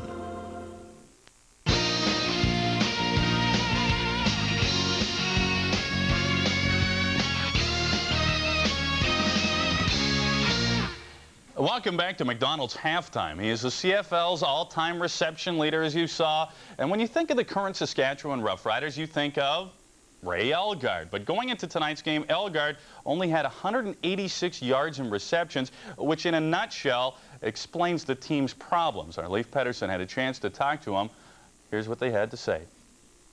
Ray Elgard is the CFL's all-time leading pass receiver, and although I've known Ray for 13 years, we've really never had a chance to sit down like this and have a nice chat before the game. But you've played on some great Rough Rider teams, you won Grey Cups, and you played on some not so good Rough Rider teams. But Ray, as I look at this team, the personnel, this doesn't seem to be an 0-5 personnel team. What's been the problem? Actually, Leif, I'm not really sure what the problem is. I mean, when you watch game films of our team and the 5 games that we have played and lost, there's little things going wrong in all sorts of areas. And to pin down one group or one guy or one group of coaches or anything is just impossible to do right now. We're all playing as poorly as each other. We're getting bad breaks. We think we're getting some bad calls here and again. But it just hasn't happened for us this year for whatever reason. But, I think we do have a lot of good players on this team. And luckily for us, it's an 18-game season, and hopefully we can still salvage it. How do you get over the hump? Well, you get over the hump by winning one game. And to win that one game, you win one quarter, and you get some confidence going, and you try and keep it going throughout a game. And as soon as you win one, then everybody's happy again. And if you can win one and then win a couple more, next thing you know, you're close to 500. And so, the thing to do is just start winning quarters. Start dominating your opponents play by play, and hopefully in the end of the game it'll work out. Let's talk about Ray Elgard. After 13 years, I'm sure retirement has crossed your mind more than once. When a team is struggling and things aren't going that well, do you tend to think about that, or do you still have a great enthusiasm to know I like to come to practice every day and games are still fun? How do you feel about it personally? I think the topic of retirement is something that you deal with in the off season. I mean, if it's coming up during the season, whether you're winning or losing, then you're probably not really 100% into it. And I decided during the off season that I was going to play again. And right now it's not very much fun playing. I mean, we're 0-5, and people are asking us everywhere we go, what's wrong with you? So it hasn't been a whole lot of fun this year, but I still enjoy football, and as long as that continues, I will continue to play, and I'll decide in the off season next year whether I want to play again. Well, I can tell you what's been fun for me is to have watched you for 13 years, and it'll be fun to see you play throughout 1995, and thanks for spending some time with us. Okay, thank you, Leif. Okay, we have to take another break. When McDonald's Halftime continues, we will review the first half in our game story, and John and Leif will give us their thoughts. Stay tuned. We're back in just a few moments. Ottawa leading Saskatchewan 14-13 at the half. Started off delivery driver, and from driver to snow shoveler to printer, now big entrepreneur guy about town. My business advantage is our technology, and technology comes at a cost. It's important that I have a saving. The Advantage plan definitely gives me a saving. It says total Advantage savings, 56%. The money we save goes toward new technology, and that's what's given us our advantage over our competition. Tonight's event is brought to you in part by Trojan Condoms.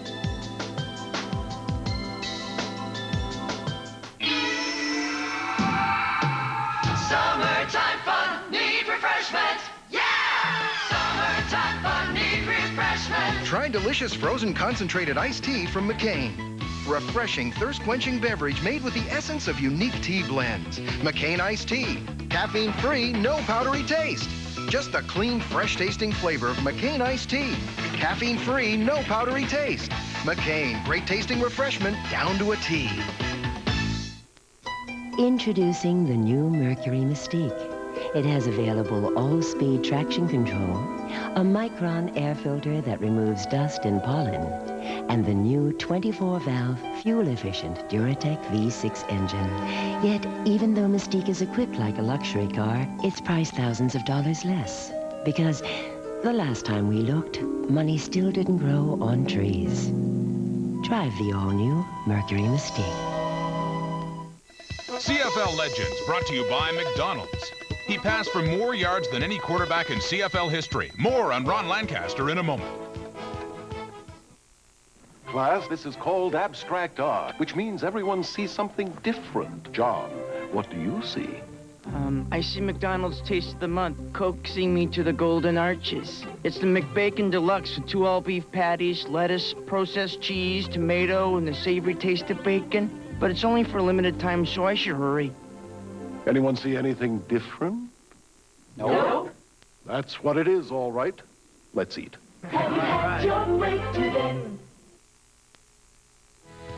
Ron Lancaster played 19 seasons in the CFL, 16 of them with Saskatchewan, during which time he set scores of passing records. Lancaster was an All-Canadian 4 times and was named the CFL's most outstanding player twice. In his 19 seasons, Lancaster threw for more than 50,000 yards. You can see more on Lancaster and other CFL legends at the Canadian Football Hall of Fame in Hamilton. McDonald's Halftime, brought to you by your local McDonald's restaurant. Welcome back to McDonald's Halftime. Our game story reads like this. Saskatchewan comes out of the gate on fire. I mean, they scored 10 points in their first 2 possessions. When you're only averaging 13 points per game, that's on fire. Don Narcisse, his first touchdown of the season, comes from Warren Jones, his first TD toss of the year. Ottawa with 14 points in the second quarter. And Sean Moore, 221 yards passing thus far in the contest. We got ourselves a pretty good football game. Both quarterbacks starting to show their ability. Loved the first half, all Saskatchewan early, all Ottawa, and Sean Moore after that.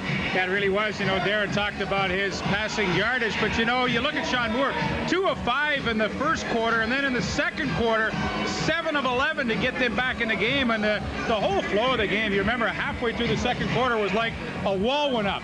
Saskatchewan stopped doing anything, and all of a sudden, Ottawa got back into it. And what a second quarter they had, and we were in for a good second half. Perfect first half. It's a 1-point ball game at the half at Frank Clair Stadium in Ottawa with the hometown Roughriders on top, 14-13. Imagine adhesives so strong they help hold together 100 tons of soaring transportation. Imagine a fabric so bright it lets you see an accident in time to prevent it. Imagine a single disc so powerful it can store almost everything imaginable and protect it for a lifetime. These products and thousands more that make our lives better exist because the people at 3M imagine. The Canadian Football League 1995 Facts, Figures, and Records Book. It's your source for the landmark play, the vital stats, the award-winning players, the complete rules, and the outstanding performances, all the way to the Grey Cup. To order your copy, call 1-800-667-1251.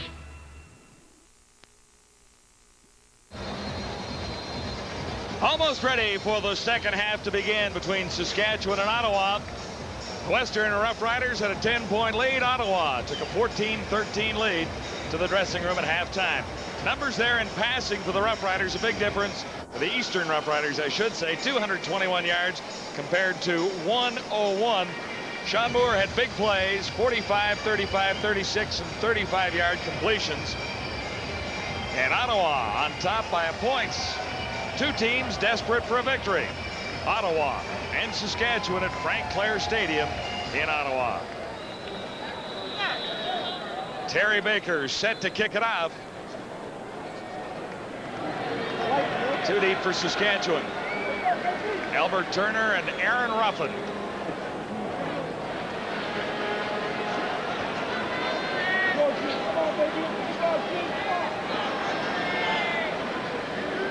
Baker had one punt he'd like back from the first half, a 7-yarder. Good kick to get this one underway again.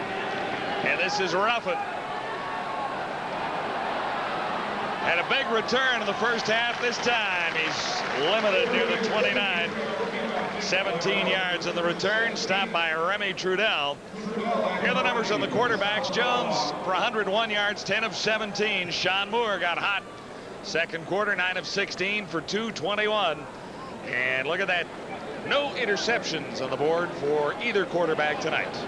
Which has been a problem for both quarterbacks. Warren Jones with a couple coming into tonight's game, and finally has his first touchdown pass of the year early in the first quarter to Don Narcisse. But they really lost the flow of this game, and you know, they've had a time to chat over things at halftime, and they've got to work their way back into this one. Jones with 3 receivers to the near side, and he comes to Don Narcisse. Away from one tackle, broke another one. And Narcisse is out near the 40-yard line. It was John Kropke making the tackle. John, one of the biggest problems Saskatchewan has had is scoring. Now they're just 0.8 behind their average. They you know, that is last in the CFL, and you know, you've got to be up over 20 points a game if you want to have a chance. In fact, you've got to be around 25. Right here. And they're only 1 point behind their average as it stands right now, but they only still have 5 touchdowns through 5.5 games. Not nearly enough. Jones on first down, and this is Darren Joseph, who's been running hard back in his hometown. Martin made the tackle. That's Emmanuel Martin, number 7.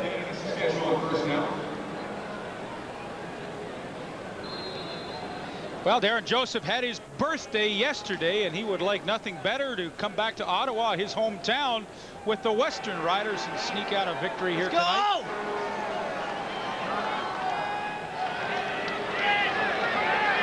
Another first down for Saskatchewan. Here's Warren Jones, and here's Joseph again. And again, a solid run. Stopped by Rohan Marley.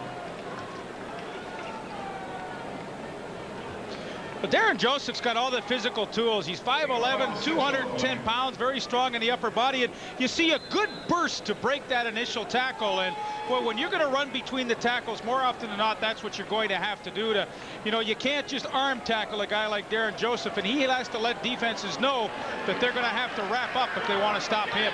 Joseph picked up 6. This is 2nd and 4. And this is Joseph one more time, caught in the backfield. Ricks and Marley. As Marley celebrates, looks for a little round of applause. And Marley should celebrate. They try and double team him at the point of attack. Now watch this. This is speed and penetration, and hey, he's only 5'8", 190 pounds, but watch as he takes on the double team. He shoves the double team back into the ball carrier. That is some kind of play. It tells you why he has worked his way into a starting job with this club. He is extremely quick, not big enough to be a linebacker, but he shows you right there that he can play the spot. I'm going to tell you, good defensive play, but when a 190-pound linebacker pushes the double team into the backfield, you got a problem with your rushing game. Third down, here's Maddox, low kick. Away from Horace Brooks, who may not have an opportunity and doesn't to make a play on that one. Matic kept it away from the return man. So early in the third quarter, as Sean Moore trots back onto the field, and Ottawa holds a 1-point lead.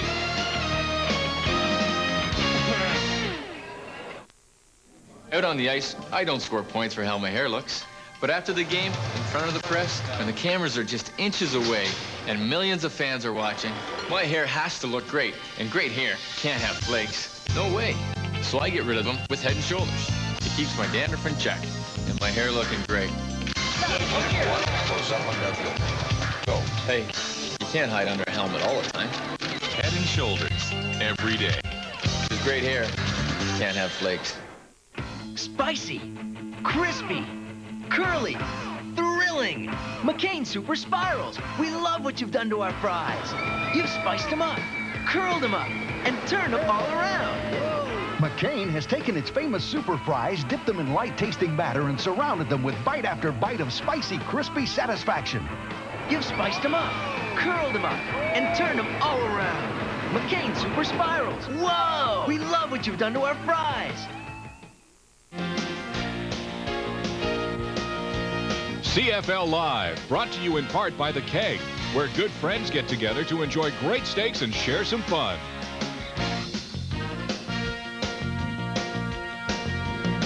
Gotta like this football game and the work of Sean Moore. Look at the numbers. In the first quarter, 2 of 5 for 30 yards. Second quarter, how about that? 7 of 11 for 191, and that's why Ottawa has a 1-point lead. It won't be enough, though, Leif, will it? No, I don't think it will, but we touched on that at halftime. At middle of the second quarter, this game took a total turnaround. Ottawa beginning at the 23-yard line with Kerry Brown to the near side. Is the wide receiver. Alexander split fire to the opposite side of the field, and Moore looks in that direction. Jay Christensen, number 83, coming up with a catch. Ulmer making the tackle. 7 yards for Christensen, who made a great catch in the first half. And I think Sean Moore demonstrated in the first half, when you give him time to throw, you know, he's a pretty adequate quarterback with a good, strong arm. You know, he holds 29 school passing records at the University of Virginia, school Major Harris was from. So to do that, I mean, you have to have some serious credentials. But it's like anything for a young quarterback. If he's harassed, it's difficult, and his offensive line's done a much better job. Here's Moore on 2nd and 5, and Cheney makes the catch. He's out of bounds, close to a first down. Could be a crucial spot for Ottawa here. Brody knocks where they put the ball down, with Ottawa on top by a point. Well measured. And there will be a measurement on this one. Cheney has been rather impressive in his CFL debut. As mentioned earlier, he's in for the injured Michael Richardson. Richardson out with a hamstring problem, so you never know. Richardson historically has had problems, quad pulls, hamstring pulls. Has never played a complete season yet, although he's won a rushing title a couple of times. Less than a yard necessary for an Ottawa first down. Are you going for it, Coach? Well, it's pretty. I don't know. You're at your own 33-yard line. Yeah, well, I'm asking, are you going? No, if it's me, I'm kicking. You're kicking? Well, I think Gilstrap's going. You know, you got a great punter and Terry Baker, although he shanked one tonight. They're down. Inches to go. Ottawa has to get across the 34. And Moore has no problem, and he hangs on to the football. Great call, Coach. It works. Well, it's great when it works. I just think, you know, with a 1-point lead, you take an awful chance of turning around the flow of the game, a flow that you have. But to his credit, Gilstrap's team picks it up, and they keep that flow on their side. Little confidence builder when you gamble in your own zone. That was near the 33-yard line. So the Ottawa drive continues. First down at the 35. Moore shoveled it ahead to Cheney, and there's a marker down. Cheney.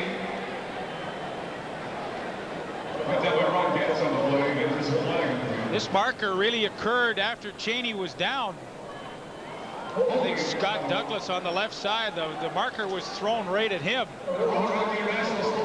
Douglas came over to Ottawa on the deal with Hamilton for Jesse Small. Holding. Ottawa number 59. Repeat first down. Well, that's James Monroe they mentioned there, number 59. You look at what Sean Moore has done throughout the season. I mean, this is their average as a team, 209 per game. He's already ahead of that, and we're just into the third quarter. So obviously, you can see he's a little more comfortable with the offense and getting much better production. Facing a big one here on 1st and 20. Ottawa back now at the 25.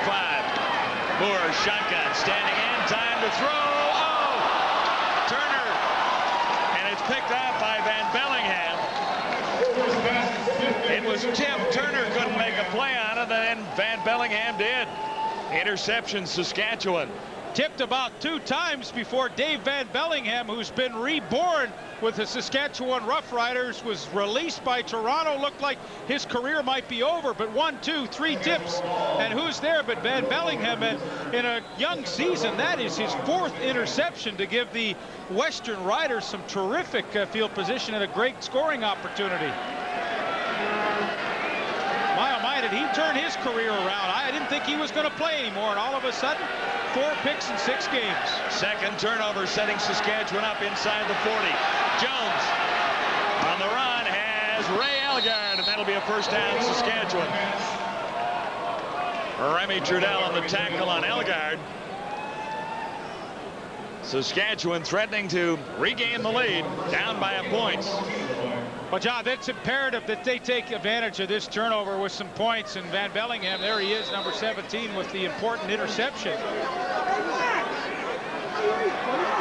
14 yards for Elgard.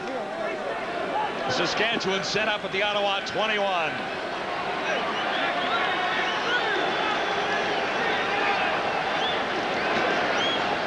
This is Darren Joseph. He stumbled trying to find the hole. And Derek McCready was there, number 79. It's a tough place to run the football. I have so much respect for the two Ottawa defensive tackles, rather, Kropke and Lloyd Lewis. You talk to offensive linemen around the league, and they know Lewis is a load, and John Kropke has just been tremendous here getting that push upfield. Joseph, a lone man in an ace backfield. 5 receivers in for Saskatchewan. 3 to the far side. Jones looks to take off and then fired for Farthing, or Narcisse rather. And then bounced one time before it got to Donald. John, you had it right. He was looking to take off, and he should have. I think he could have walked into the end zone, but for some reason he chose to try and throw the football. And then hesitated on the toss and one-hopped it to the Donald.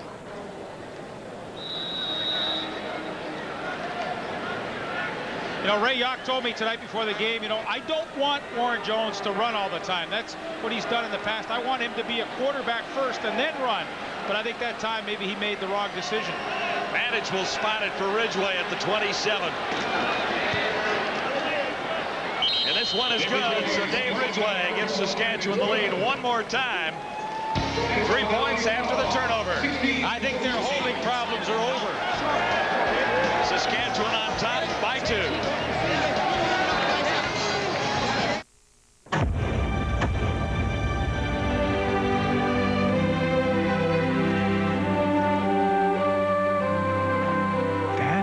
Son, been a long time, Dad.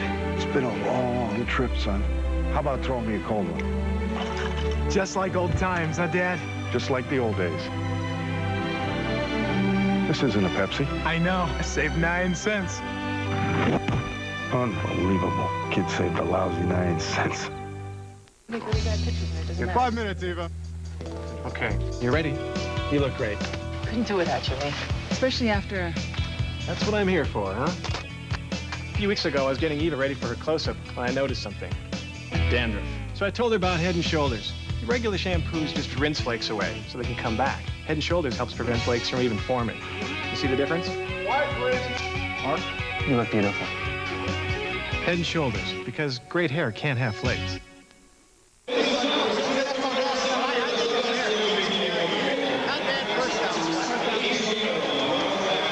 Enthusiasm on the sidelines is really infectious for the Saskatchewan Roughriders. He's really into this ball game. Here are the numbers of the quarterbacks. Jones, 12 of 20, 124. And the 1 touchdown, Sean Moore for Ottawa, 11 of 19.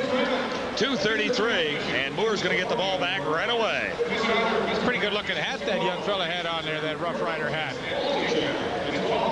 Talk about Ray Yock. I mean, there are players, coaches, and then there are not. He is a player's coach. He's very animated.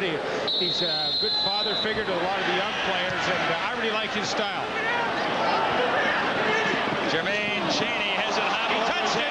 He touched it, so Brooks has to get it loose again, and finally recovered by the Ottawa Roughriders. Dangerous play. Cheney misplayed it.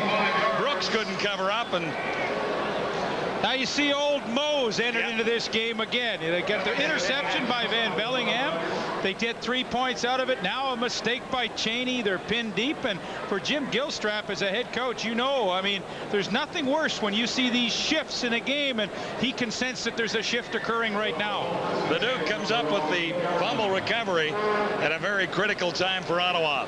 Well, I'll tell you, you know, the way Saskatchewan's played defensively tonight, they have had success coming after Sean Moore with 6 and 7 people. well. And, you know, I think right now they should make a statement to their defense and really come after him here and try and upset Sean Moore in any rhythm that he has had. Look where Moore begins at the 8-yard line. This is Cheney, and there's a marker down before Cheney crosses the 10-yard line. Tomorrow, week 6 in Canadian football continues with the Blue Bombers in sweaty Shreveport to take on the Pirates. Bombers need a win, so do the Pirates. And no Sammy Garza in the Blue Bomber lineup for that one. He's here in Ottawa.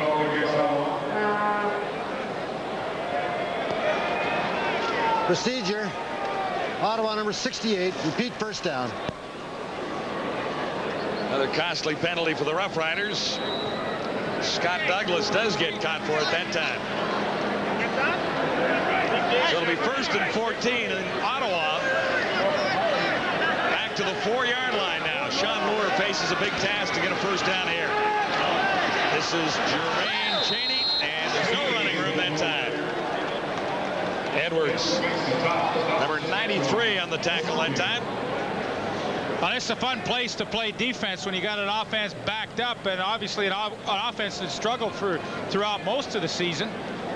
Tim Edwards with the good penetration to get this tackle for a loss. 2nd and 14, Ottawa at the 4. Not many plays that are safe in this area. Looking at this. Sean Moore looks over the middle, and it's dangerous there, almost picked up.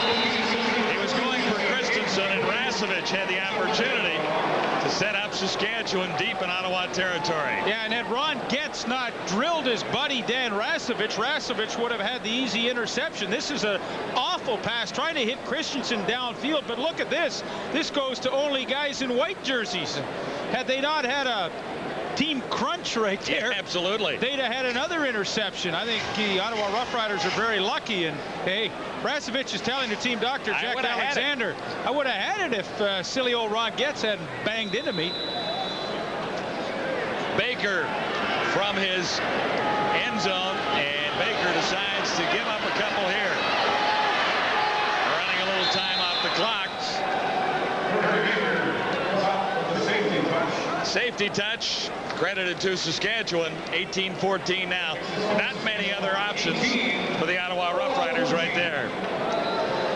Wearing number 15 for Ottawa, Sammy Garza. After a week of turmoil, he left the family business in Winnipeg. Leaf, under less than friendly terms, is now in Ottawa and finds his brother-in-law, Mike Murphy. David Black, Riders coaching staff.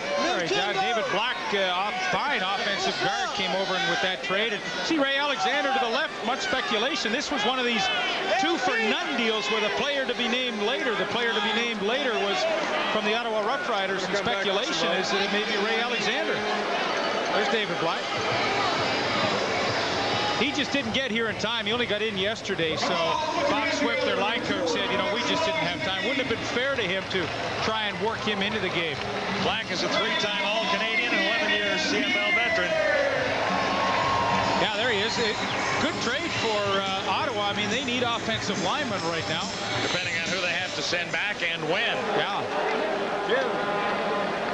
But I guess Cal in Winnipeg was less than happy with the son-in-law last week. I don't imagine the family dinner would have been a whole pile of fun. No, I think Sammy made his feelings clear. And hey, to Sammy's credit, you know, he had a chance to make an out with the reporter after the game saying, well, no, I didn't really say it. But, you know, he admitted, he said, told the fans what they could do with themselves. And to his credit, he admitted it. And good for him. I mean, hey, Sammy, I don't know. He's struggling as a quarterback. Who knows if he's ever going to be regain anything and be any good. But at least for him to get out of Winnipeg was good. Here's Baker's kickoff. Ruffin waiting at the 22. He's been solid on returns. Here's Aaron Ruffin, breaks one. And across the 42 to the 43. Cheney was the tackler for Ottawa. And here comes Warren Jones. And the Saskatchewan offense. It's been all Saskatchewan so far second half. 2 points on a safety touch. And the Ridgeway field goal as a result of a turnover. So Ottawa has stumbled in the second half after playing so well in the second quarter. Quinn Magnuson, the backup defense or offensive lineman, rather. 1st and 10, Saskatchewan at the 42. Jones can't find a receiver. Now looks and fired well over the head of Elbert Turner, number 86. Martin was back in coverage there. Ottawa really changed their identity from week to week on defense. This time rushing only 4 people, dropping 8 off, and you see good protection for Warren Jones, but also good coverage downfield. They squeezed down all the lanes, had nobody to come. Did the best thing he could and throw it out of bounds, so you live for another down. Now 2nd and 10 at the 42. Jones to his right. Won't get it away. Oh, hang on, maybe he will. And he does to Darren Joseph. What a play. Joseph heads to the end zone. Grab from behind. He'll score. Ricks had him. Darren Joseph dragged him about 15 yards and then broke away. 68 yards, and I thought that Jones was nailed back in the backfield. Somehow he escaped to find Darren Joseph.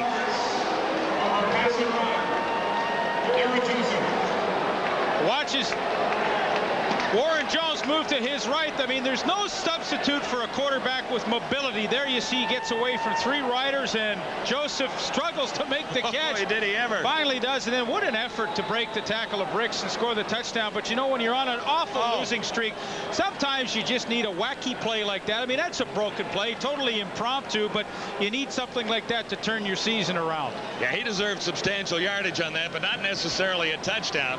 Although in great effort by Joseph, he made things happen and gets credit for a 68-yard touchdown back in Ottawa. Boy, John, have we ever seen the differences with teams when they have a quarterback that can run around a little bit? I mean, you don't have to be the greatest runner in the world. You just have to have enough mobility to be able to make a play every once in a while when you're in trouble. And, you know, we saw that with Edmonton and Hamilton last week. Steve Taylor came in, ran around, got things going. Time violation. Vargas ran around for Edmonton, got things going. And now tonight, a little mobility by Warren Jones has been the difference here in the second half. Jake's getting more airtime than I am tonight. All right, here's Ridgway with a point after. And Saskatchewan adds to the lead. They were trailing by a point at halftime and now lead at 25-14. Here's the reason. Darren Joseph getting away from Mark Ricks right here. Brilliant effort for the former Ottawa Roughrider. Now with Saskatchewan. He's into the end zone. Boy, we sold sweepers to places like Kuwait. We sell sweepers to Japan, Taiwan, Australia, Mexico, Sweden. I'm an accountant, so I know about costs, and any places that we can look at to save costs, we're going to do it. Advantage Savings Plan is certainly one way that we can do that. We were spending $1,500 a month. Cost went down to $800 a month. What it allowed us to do is contact more customers and to have more contact with our existing customers. Tonight's event is brought to you in part by Trojan Condoms. How can I be a worthy mother when all I want is my children's cereal? Kellogg's Frosted Flakes just for kids? Brave adults say no. My wife said she'd do anything to help. I told her to get me a spoon. Now more than ever, these adults are stepping forward to admit they love that sweet, delicious crunch. My passion finally led to a marriage of convenience. He's a milkman. Come on, give in. Frosted Flakes have the taste adults have grown to love. They're great. Running back Darren Joseph has his 3rd touchdown of the season. Saskatchewan a 25-14 lead. Boy, such a fine line between a good play and a bad play. Watch Rohan Marley here. He comes on the blitz from the outside now. He's got a shot to make the play here, but the elusiveness of Warren Jones. Look, right here, boom. He gets away. That could have been a sack. All of a sudden, hey, a couple of seconds later, it's a touchdown. Such a fine line between defense and an offensive big play. Let's see if Ottawa can get back into this in the return by Jermaine Chaney. He's near the 35 and stop there. Joseph into the end zone on a 68-yard romp. 2 plays to cover the distance in a time of 1:16. Jones to Joseph. Well, here's the other half of the equation. Now you got a quarterback scrambling. Here's old Darren Joseph. He's going to run the hook in here, but watch this. When he sees his quarterback in trouble, I mean, he has learned this. Hey, when you see my guy on the run, you better make yourself an available target. Ray Bernard, you know, I mean, he's gone now. Here it is. Start it up. Boom. I make myself a good target. I hang on to the football, and we get a touchdown. So yeah, Bernard misses there. Well, this is great effort. You know, he feels it from Rick's coming. The straight arm kind of gives him the breathing space. But, boy, I mean, there was a lot of, initially some bad things, and all of a sudden a lot of good things happened in a hurry. All of a sudden, it's 25-14 Saskatchewan.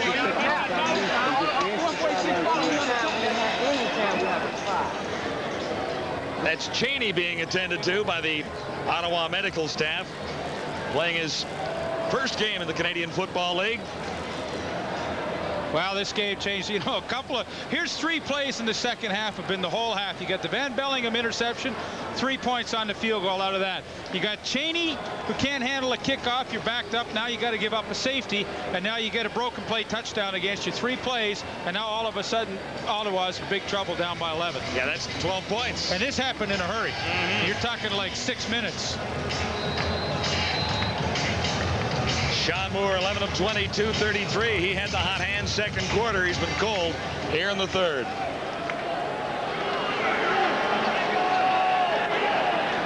Ottawa beginning at the 35. Moore. Brown couldn't catch up to it. That's Kerry Brown making his first starts at an outside receiving spot and covered by the Saskatchewan veteran, Benson Donaldson. Saskatchewan defense back to their old tricks again. They've got the 11-point lead. So what do? They bring a little extra heat. Defensive backs all come up and play the receivers a little tighter, get the good jam at the line of scrimmage, and really, for all intents and purposes, Sean Moore had nobody to throw to. Cheney is on the sidelines, so the Ottawa running game affected greatly here right now. Moore bobbled it.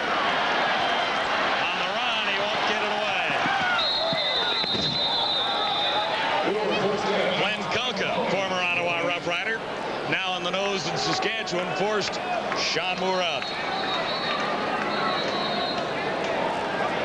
Canale, number 57, is the injured Ottawa player. Offensive lineman at left tackle. Started early in the season, lost the job for a couple of weeks.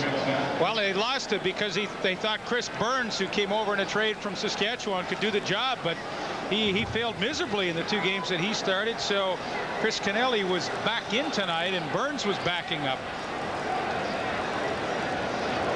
Now the Roughriders have to make more adjustments along the offensive line. We talked about David Black coming over from Winnipeg. Type of offensive lineman who really looks like an offensive lineman. He is a solid specimen, not one of the big 300-pounders, not one of the jumbos, just a good guy with technique and everything. And he was 3-time All-Canadian in his years in Winnipeg. Well, it seemed like a really good trade for Ottawa. I mean, you don't know who they've given up yet, but, you know, they need offensive linemen. They need quarterbacking help. So it seems like Jim Gilstrap filled some holes in a hurry. Canale heading to the sidelines. Well, you look at Ottawa quarterback blues, you know, you have to go all the way back to 1969 for an Ottawa quarterback to lead the league in passing. Of course, that was Russ Jackson. Hard to think when you think of Conrad's Holloway playing here, Tom Clements playing here. Now, they played here early in their careers and then went on to other teams, but there he is, Russ Jackson, 1969. And the guy on his left, Stewart, Ronnie Stewart, was a big part of Jackson's success in this town. Yeah, I'll tell you who was on the right was a big part, was 26 Whit Tucker, who you couldn't really see. Here's Baker's kick. Terrell Ulmer, number 2 at the 40. Ran into one of his own blockers, has about a 4-yard return as a result. Richards leading the tacklers for Ottawa, and now Jones, 13 of 22 for 192 yards and a couple of touchdowns.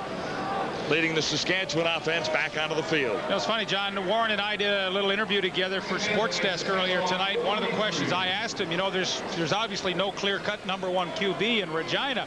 This is a great opportunity for you tonight to play against a team like Ottawa, get a win, and really solidify yourself as the #1 quarterback. And for the most part, you know, I think he's done a heck of a job. Second start of the season for Warren Jones. Tom Burgess started all the other Saskatchewan games. This time he's picked on. Big play by Brett Young. And Young gets it inside the 30. Narcisse to make the tackle. That's the play that Gilstrap has been looking for. Interesting, just as you talk about Jones's success, puts one right into the midst. And put the whammy on him. Brett Young's third interception, stepping in front of Dan Farthing. And you know, it just seems like every time you think Ottawa is down and out tonight, something happens to get them back into the ball game. And this time it was a Brett Young interception. His third of the season. Turnovers now 2-1.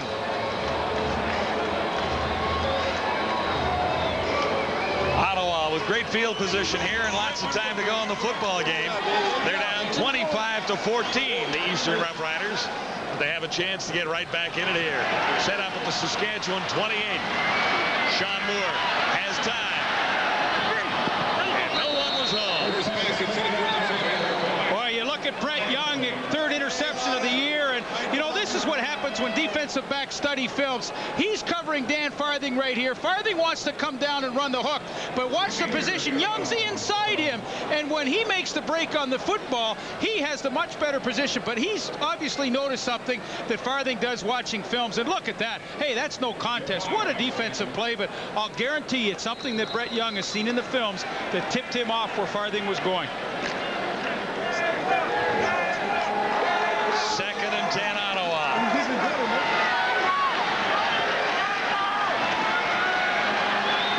Moore standing in, he won't get it away. Bobby Jurison leading the Saskatchewan Roughriders in sacks one more time. That's his third of the season. Well, for Bobby Jurison, only the 116th sack of his career. And, I mean, this is a guy, he's a blue-collar, lunch bucket kind of guy. He comes hard on every play. Look at that. Jumps the block of the fullback, Jed Tommy, and then for Sean Moore, just enough, not enough time. And 116 times he's done this in his career. He had 12 in 1994, Leaf, and 3 times he has led Saskatchewan in sacks during his career. Well, talk about production. I mean, we just said 116. That's in 150 career games, so you know what this guy has given you. Baker is wide, and Brown has the opportunity to get it out of the end zone and does. Still going for at least another stride at the 10-yard line. James Monroe, number 59, did an absolutely silly thing to go in and spear Albert Brown, and that's going to give the Roughriders another 15 yards. Probably not even a good decision by Brown to bring it out. But 59, James Monroe, my oh my, what a silly play. Brown's on the ground, and he decides he wants to drive his helmet in there.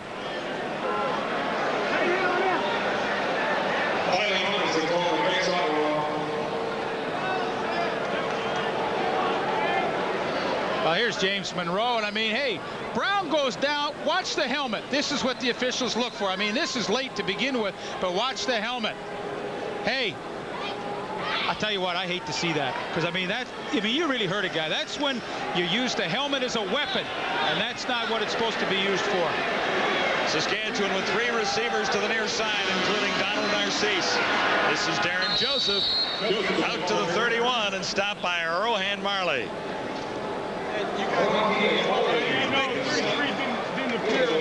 Okay, that's what I'm saying. So that's what happened. So recognize and get down. It's a gain of 5, and 2nd and 5 at the 30-yard line. Saskatchewan leading 25-14 on the Ottawa Roughriders. Saskatchewan has come back and done all the scoring second half so far.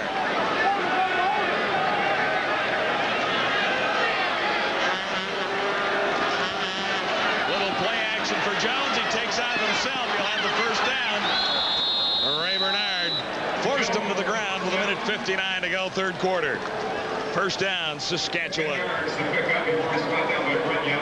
Good-looking play by Warren Jones. Watch the fake to Joseph going left. Here it is. What you want to do is hold the linebacker. See that? They got everybody down inside. Now Jones has a great option. I can hit Farthing or I can run for the first down, and he chooses to run. Super call. Nice execution.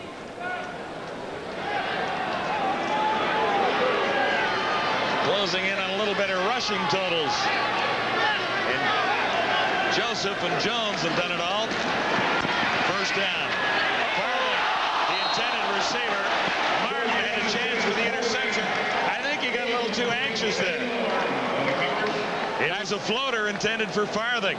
If you're going to throw the wide side out, you better let it go before your receiver makes his break. And Warren Jones was really lucky. That ball was in the air a long time. And for a guy like Emmanuel Martin, that's a pretty easy play to make. And to Farthing's credit, he did his best to break it up. Warren Jones got away with a bad error there. 2nd and 10, Saskatchewan at the 40. Jones trying to buy a little time. No one open far side. Joseph got his hands on the ball, actually. Couldn't bring it home.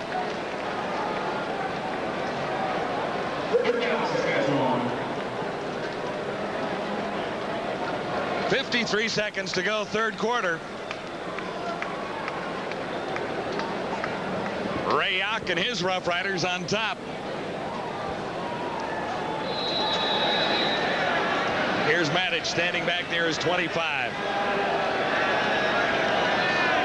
Horace Brooks deep for Ottawa.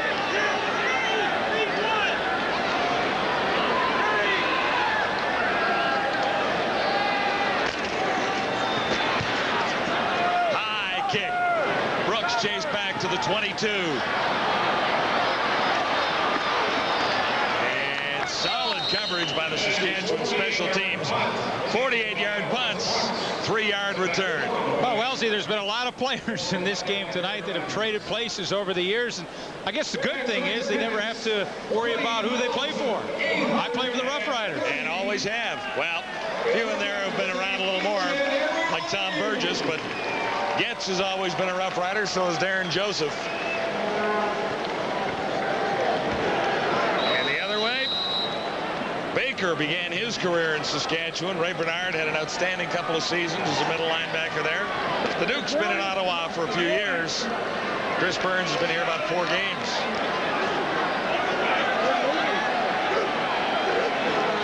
Ottawa beginning at the 26. Moore looked at Odessa Turner. Ulmer was covering. That's great coverage by Terrell Ulmer. Odessa Turner in his first game in at the slot. Now he's going to run a pretty lazy out pattern, and you'll see that he's reading. As soon as Turner breaks down, Terrell Ulmer is coming. See, watch this, back pedal. Now he sees the shuffling feet. Boom, he's off like a rocket, and had a great chance to pick that one off. But that's the defensive back's keys. When he sees those feet breaking down, boom, that's when he's coming. Should be last play of the third quarter. Cheney takes a little shovel pass. That shovel pass looked like a popped fly. He held on, but Ottawa will be kicking when we return. Fourth quarter ahead on CFL Live from Ottawa. Saskatchewan on top.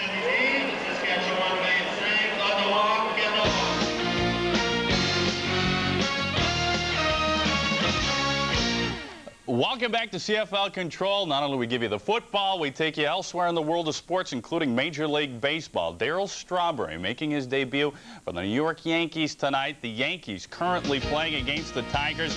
Another new Yankee coming through. It's Ruben Sierra. He'll drive the ball to the right side. That's his 13th home run of the year. That will make it 4-1 for the Yanks. By the way, the straw man, 1 for 4, so he's hitting .250 on the season thus far. Now, the Yankees went in 4 Bank of Boston. They are currently playing the Toronto Blue Jays. Guzman got the start tonight. Now in the 7th inning, they are currently tied up at 1. This is the first of a 4-game series between the two. The Montreal Expos taking on the best pitcher in the bigs in Greg Maddux, 11-1. A 1.64 ERA going in. Pedro Martinez with a start for the Spos. It's now 4-2 in the 9th inning. The Expos trying to break out of a 3-game skid. So far, Week 6 has been fantastic in the Canadian Football League. Let's take a look at the schedule and the remaining games as we head into the weekend. Memphis and San Antonio tomorrow. Winnipeg and Shreveport will have that game for you. It's a 7:30 start from Independence Stadium. Then on Sunday, is this going to be great or what? Baltimore rolls into Calgary. Tracy Ham playing unbelievable. Goes up against Doug Flutie. Then on Wednesday, you've got the Eskimos and the Argos also on TSN. Let's head back to Frank Clare. John and Leif are standing by. And here we're ready for the fourth quarter, a showdown between Warren Jones, quarterback, Saskatchewan Roughriders, Sean Moore, quarterback for the Ottawa Roughriders. Terry Baker set to kick on 3rd and 10. And we're set to begin the fourth quarter with Saskatchewan leading by 11 points, 25-14. Ulmer and Ruffin are deep.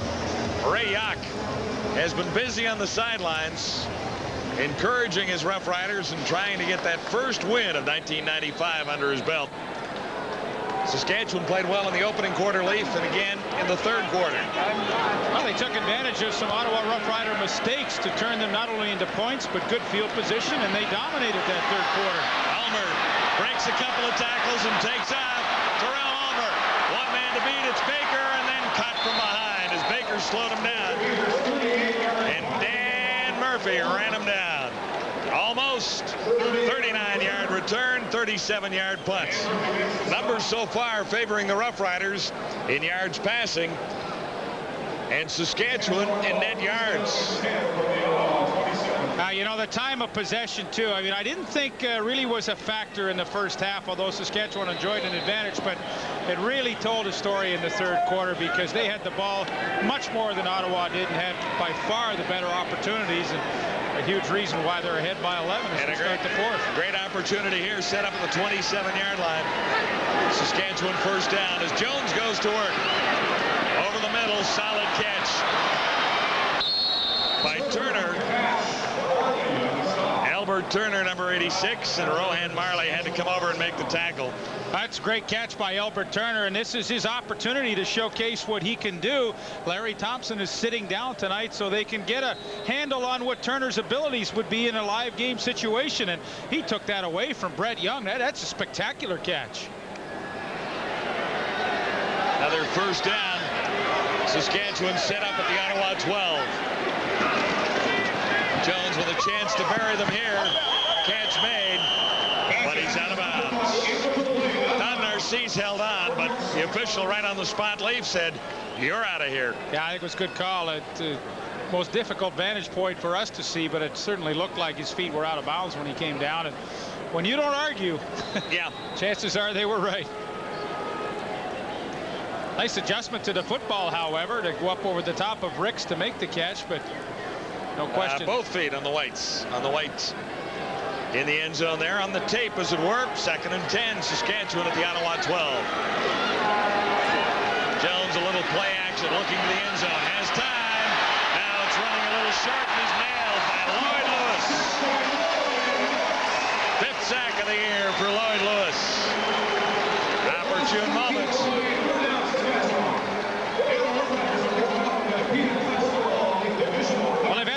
Big plays in the last few series from their defense. A Brett Young interception, and now Lloyd Lewis up the middle, keeps working. Finally comes loose, and he has a long way to go before he catches up with Warren Jones, but that's a heck of a sack by an 11-year veteran to just keep working. I know you're tired, it's in the fourth quarter, but that was a long play and a long way for Lewis to go. Maddux will hold, Ridgway will try. From the 32-yard line. About that one as Ridgway nails another, and Saskatchewan has now doubled the counts on Ottawa. It's 28-14. Ridgway hit an upright earlier. He was dead center on this one with Maddux holding. Ridgway is back, and Saskatchewan leads by 14.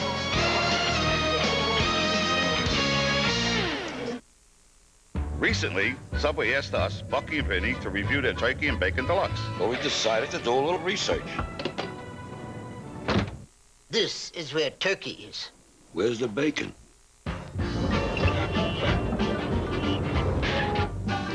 Well, what do we think? It's great. We got nice seasoned turkey with all the trimmings. A fresh baked bread topped with slices of real bacon. That's what makes it deluxe. Hey, look, even brought napkins. Subway, what a sandwich. Want healthy-looking, shiny Pantene hair? Begin at the root. This is Panthenol, also called Provitamin B5. It's in Pantene Pro V Pro Vitamin shampoo and conditioner. Always was, always will be. Pantene's Provitamins penetrate deeply into your hair, deep into the root, where healthier-looking hair begins, while conditioners improve your hair all the way to the tips. For hair so healthy-looking it shines. Get Pantene Pro V. Get back to your roots.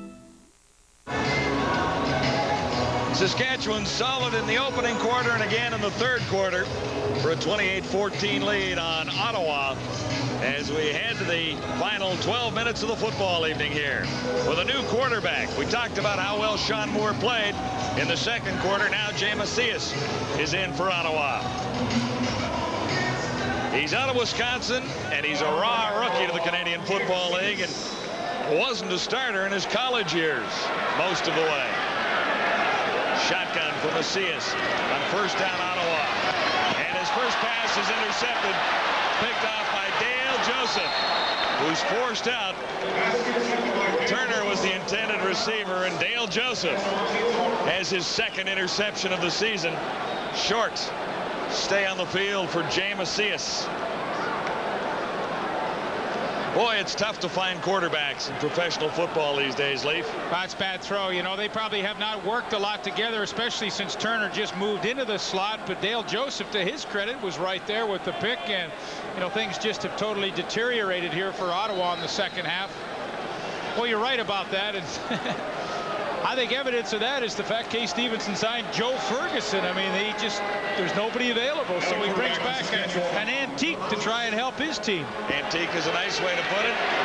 He's 45. Here's Burgess at the controls for Saskatchewan. Now this is on Burgess-like. He's not noted as a runner. He's in relief of Warren Jones, perhaps for just a little playing time here. Jones has a 2-touchdown lead by the time he hits the sidelines. And now Jones is right back in. One play for Burgess. I think something must have been wrong with his equipment, because that would have been really an unusual quarterbacking switch. You know, Warren Jones has had a pretty solid second half. One interception. That's the only blemish. Burgess picked up 6, 2nd and 4, facing Jones now. Saskatchewan set up at the Ottawa 20. Here's Darren Joseph, breaks one, and he's a tough guy to bring down near the 15-yard line. Remy Trudel up from his safety spot to make the tackle on Darren Joseph. He's had a solid night running the football and also a wonderful 68-yard touchdown catch and run. He had a terrific year in 1993 with the Ottawa Roughriders, caught 33 balls that year. But what I like about him is he runs hard to that line of scrimmage. I mean, he's not pitter-pattering looking for a hole. He sometimes is creating his own hole. Joseph gets the first down and gets the call again. He is inside the 10-yard line. And it's Remy Trudel one more time on Darren Joseph, an old teammate. Just straight man blocking up front, and Darren Joseph is allowed to pick his own hole. What a good cut over the right side of the offensive line. Mixed it up nicely tonight, the Rough Riders have, and I think that's been one of the keys. You know, you can go with that ace backfield, but, you know, out of that, every once in a while, you still have to be able to run the football. 2nd and 5, Saskatchewan. As Jones looks, and at the 2-yard line, he's got Don Narcisse waiting right on the spot for a first down. And something to smile about for Warren Jones, who's done a real nice job of guiding the Saskatchewan offense tonight. He was very, very solid on that opening drive and gave Saskatchewan the early lead. Aaron Ruffin's had some solid returns for the Rough Riders tonight. They've played the special teams very, very well tonight, have given Ottawa little or nothing on their returns. From the 2-yard line, 1st and goal to go, and here's Joseph. Touchdown.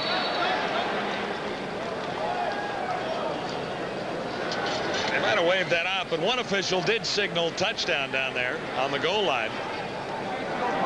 Bobby Jurison's hoping they got in.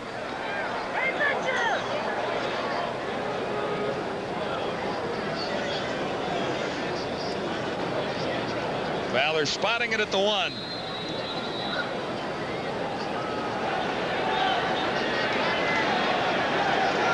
hands went up on one of the officials, but they put it back to the 1-yard line. Here's Jones, nailed from behind, lost the ball, picked up. And here we go, Rohan. Marley. He's got speed. Can he go all the way? Caught by the quarterback, Orrin Jones. Edward Mitchell got through to shake it loose from Jones. I thought Rohan might have had the speed to go the distance late. And John, I really question the call. I mean, why in the world from the 1-yard line would you want to throw a pass when you don't have the blocking, nobody left in the backfield, when you could just bang away? Here's Ed Mitchell at the top of the screen. When Joseph goes this way, there's nobody to handle Ed Mitchell. And my goodness, if Warren Jones wants to do this, 1, 2, 3, go! It's got to be gone. He hangs in there, and it's an awful play, and I think a terrible call by Saskatchewan. Look what happens as a result. Rohan Marley goes 64 yards on the return. Ottawa set up at the Saskatchewan 35. Still hope for Ottawa fans. Macias at the controls. First pass intercepted. Second complete to Jay Christensen. Down to the 10. Well, the turnover by Macias didn't cost points. And now he's got a chance to get back within a touchdown. Oh, but John, I mean, you can't emphasize enough. I mean, here's a chance for Saskatchewan to absolutely put the game out of reach. Would have been 35-14, and, you know, you got 2 more shots from the 1. Why in the world you decide to throw a 3-step drop and then take that much time? Give the, hey, listen, Ottawa's back. It's 8:10 to go. Plenty of time. 24-yard gain setting Ottawa at the Saskatchewan 11. Macias under the cover. Cheney is down inside the 10-yard line. And he has a 5-yard gain stopped by Gary Rogers. I think this is a good call by Jay Macias. Get it into the hands of your running back quickly, and what you force the defense to do is to make some tackles. Now, if somebody makes a mistake right here, then Cheney has a chance to score. Rasevich with a good tackle, but I like the call by Macias. He needs to get his feet wet before he can start really going deeper downfield. Now 2nd and 5. The ball on the 6-yard line. Macias to his right this time. They take off. It opened up. He is down inside the 5 to about the 3. Rasevich over to make the tackle. Now, this sets up an interesting situation. Ottawa can get a first down without scoring a touchdown, but it's 3rd down. Well, I think they almost, well, they're going to kick the field goal. I don't know about this one. I mean, you're still going to need 2 more possessions, even if you do kick the field goal to make it a tie game. You know, you may want to take a timeout at this point and really let Jim Gilstrap and offensive coordinator Jerry Keeling discuss this one. There's just a little under 7 minutes to go, and you know, so now you make it 28-17. You're still down by 11. That's 2 scores. After the field goal, when you make it here, yeah. That's still 2 more possessions.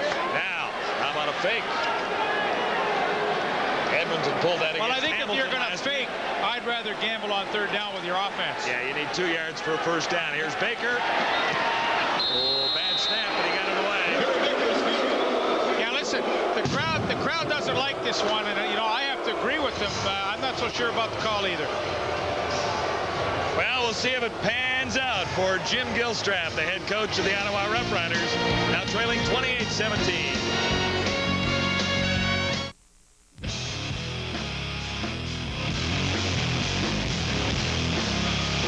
Just a reminder, Labatt Genuine Draft goes down easy because it's real draft.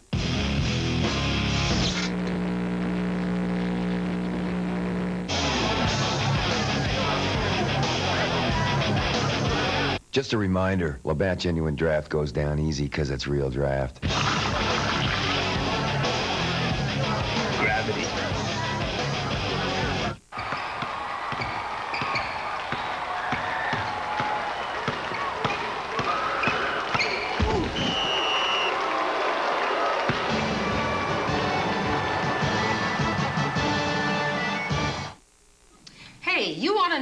protect something, you wrap it up. You want to protect it, you wrap it up. So, you want to protect it, wrap it up. Out on the ice, I don't score points for how my hair looks. But after the game, in front of the press, when the cameras are just inches away and millions of fans are watching, my hair has to look great. And great hair can't have flakes. No way. So I get rid of them with Head & Shoulders. It keeps my dandruff in check and my hair looking great. Hey, you can't hide under a helmet all the time. Head & Shoulders, every day. With great hair, can't have flakes. Back for the fourth quarter, 6:49 to go. Danny Barrett chatting it over with his head coach, Jim Gilstrap. I wonder who made the call to go for the field goal. Ruffin can't make a play as it bounces out of bounds at the Saskatchewan 22. Send you back to CFL Control, and here's Darren Detition. Thanks very much, John. It is now a final in the Big O. The Montreal Expos go down swinging tonight. Greg Maddux, another gem. 4-3 is your final. He is now 12-1 on the year. Boston leads Toronto 2-1 in the 8th inning. Let's go back to Frank Clair Stadium for the remainder of the football game. Guys? Ray Yock looking for his first win of 1995. He's in pretty good shape right now at 28-17. There's still lots of time to go. 6:49. Jim Gilstrap, his last 4 in a row after his Ottawa Roughriders beat the Blue Bombers in week 1. Baker's kick out of bounds. They'll do it over again at the 30 now. Too deep. Ruffin and Turner for Saskatchewan. This is Aaron Ruffin starting at his 18th. Good return. Out near the 40, and there's a penalty marker down. 21-yard return, and markers are down. Sean Marriott in on the tackle.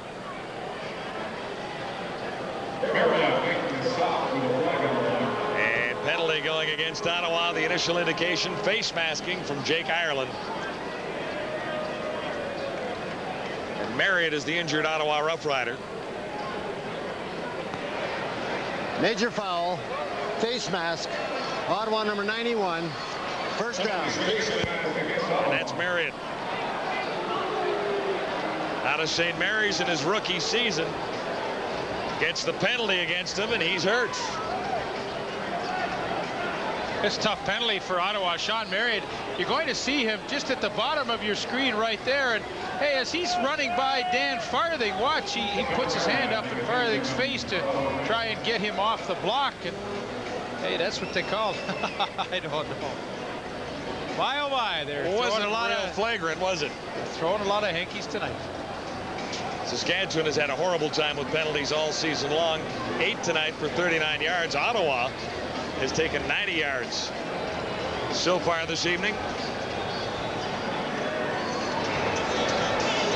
Warren Jones has done a pretty good job in racking up 305 total yards. It's a passing league, so he's got 214 yards through the air. 91 rushing. Not bad. He's done well as a runner himself tonight. Well, they better hope they don't lose the game because of that turnover.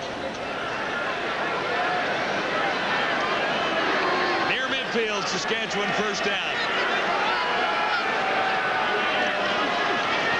This is Darren Joseph for a few more. Kropke, number 73, the veteran of the Ottawa defensive fronts. 5 sacks in 94, Eastern All-Star for the 3rd time. And solid again in 1995.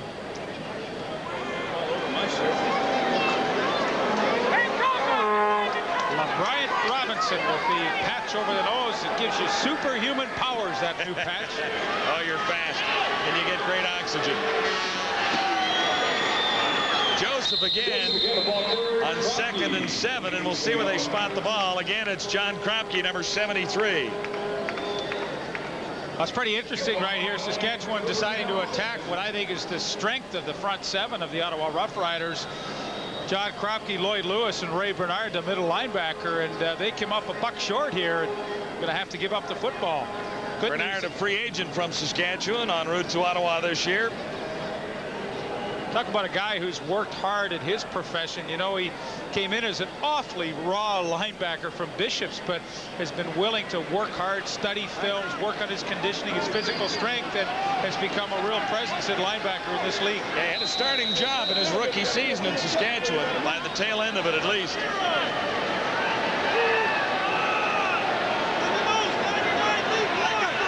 Adage at his 50.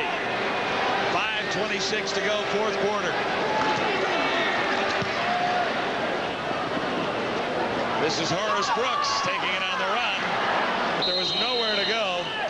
Rogers leading the tacklers after a 6-yard gain. 5:15 to go, fourth quarter. Yak and the Saskatchewan Roughriders have the lead. Thanks to the Fifth Avenue, proud sponsors of our hostesses. Visit Salon Mancini. The Canadian Football League 1995 Facts, Figures, and Records book. It's your source for the landmark play, the vital stats, the award-winning players, the complete rules, and the outstanding performances, all the way to the Grey Cup. To order your copy, call 1-800-667-1251. McCain has tasty pizza snack. They call it Pizza Pockets. McCain! Pizza Pockets. The great pizza taste will keep you coming back. McCain! Pizza Pockets. Pizza perfection in a crust that's baked, not fried. So there's no leaks, no mess. Just taste. All taste and nothing but McCain! Pizza Pockets. No leaks, no mess. Just pizza perfection.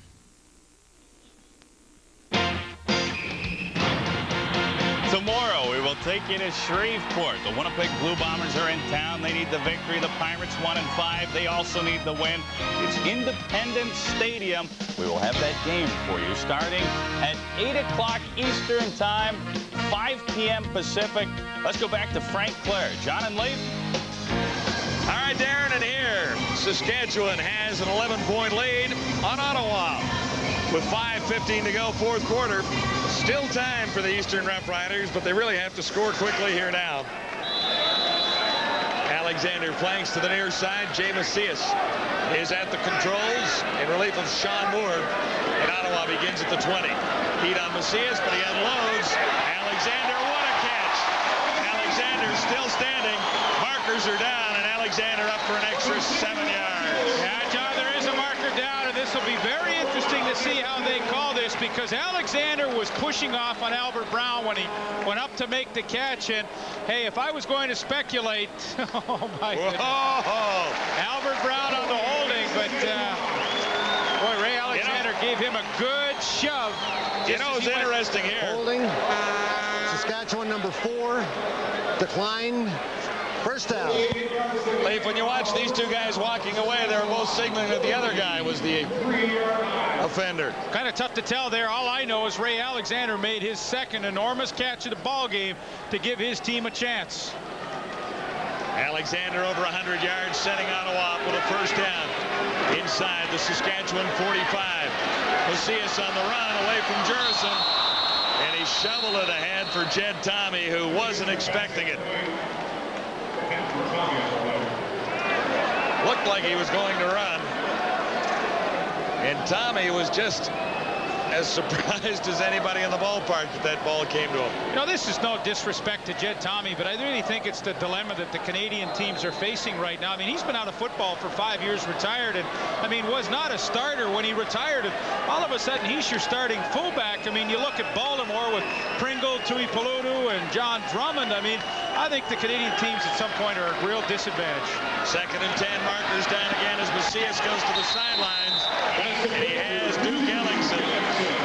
But we better check the infraction back at the line.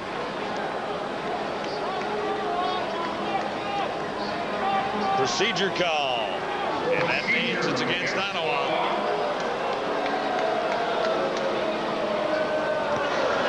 Procedure. Ottawa number 85. Repeat, second down. My goodness gracious, you know, even if you don't know the snap count as a receiver, As James Ellingson is called for that. I mean, if you forget the snap count, and I mean, that happens. All you have to do is look inside and wait and watch the ball being snapped. Now, these are 2 penalties that he's had tonight, one for offside and one for procedure, that are killers.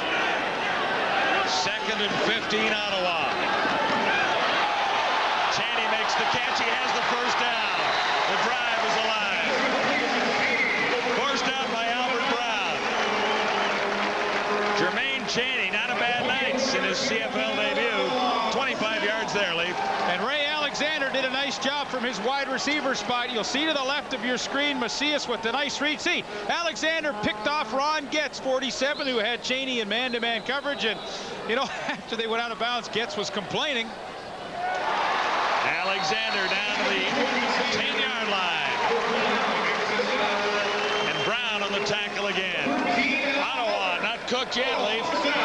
I'll tell you, that one turnover could be the Achilles heel for the Saskatchewan Roughriders. Ottawa on the hurry-up offense with Macias at quarterback. 1st and 10 at the 11. Macias, end zone toss for Brown. Can't come down with it.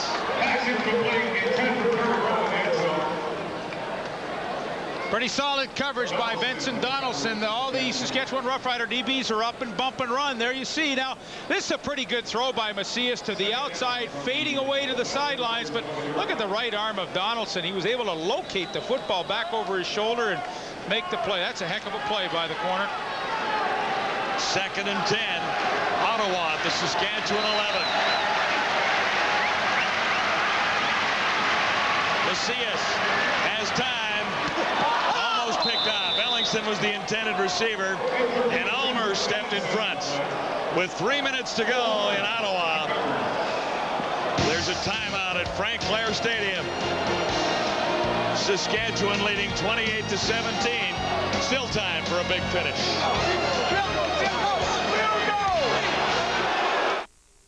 Being a pilot, it's not just handling the stick controls, it's what goes on up here.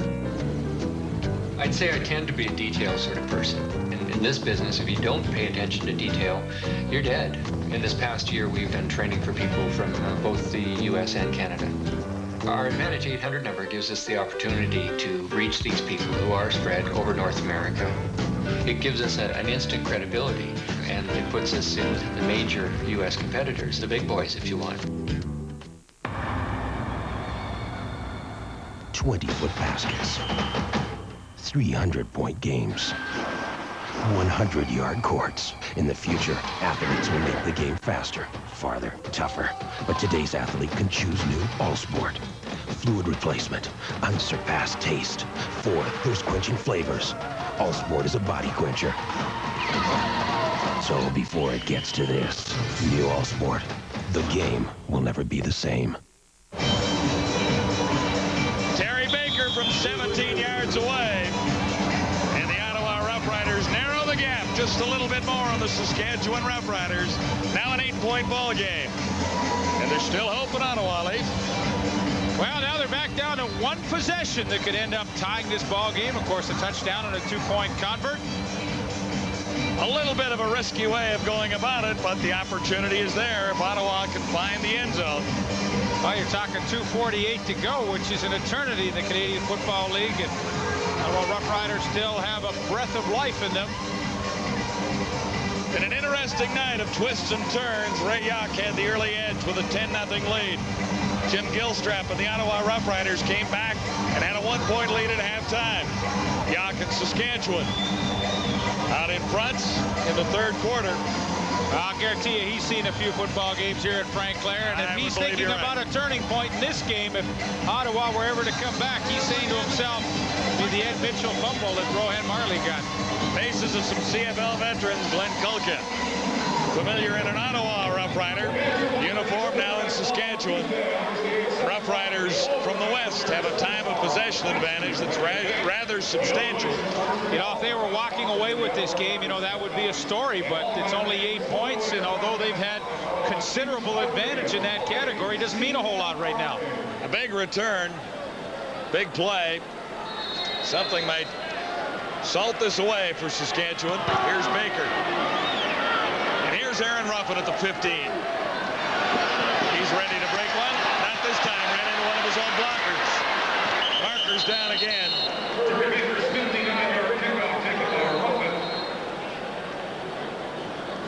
Tackle made by Ray Bernard. They ran into Bruce Boyko, his own man there, and that really impeded him from getting any kind of return.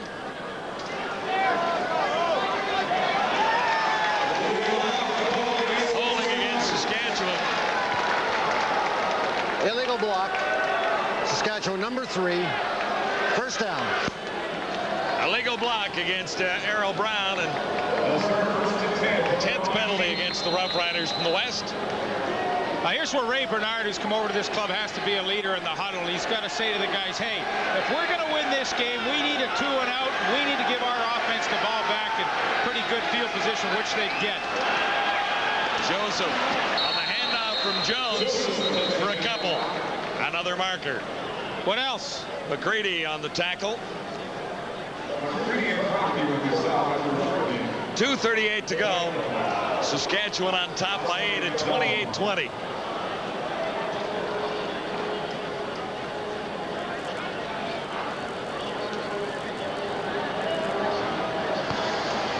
Offside.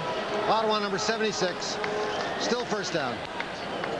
Veteran Lloyd Lewis had a sack earlier tonight. So it'll be 1st and 5, Saskatchewan.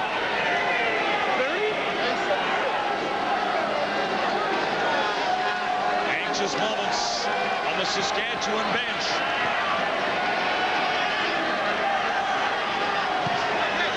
The 24, Joseph, and there's nowhere to go on 1st and 5. Lloyd Lewis got it right back with Kropke helping out number 73.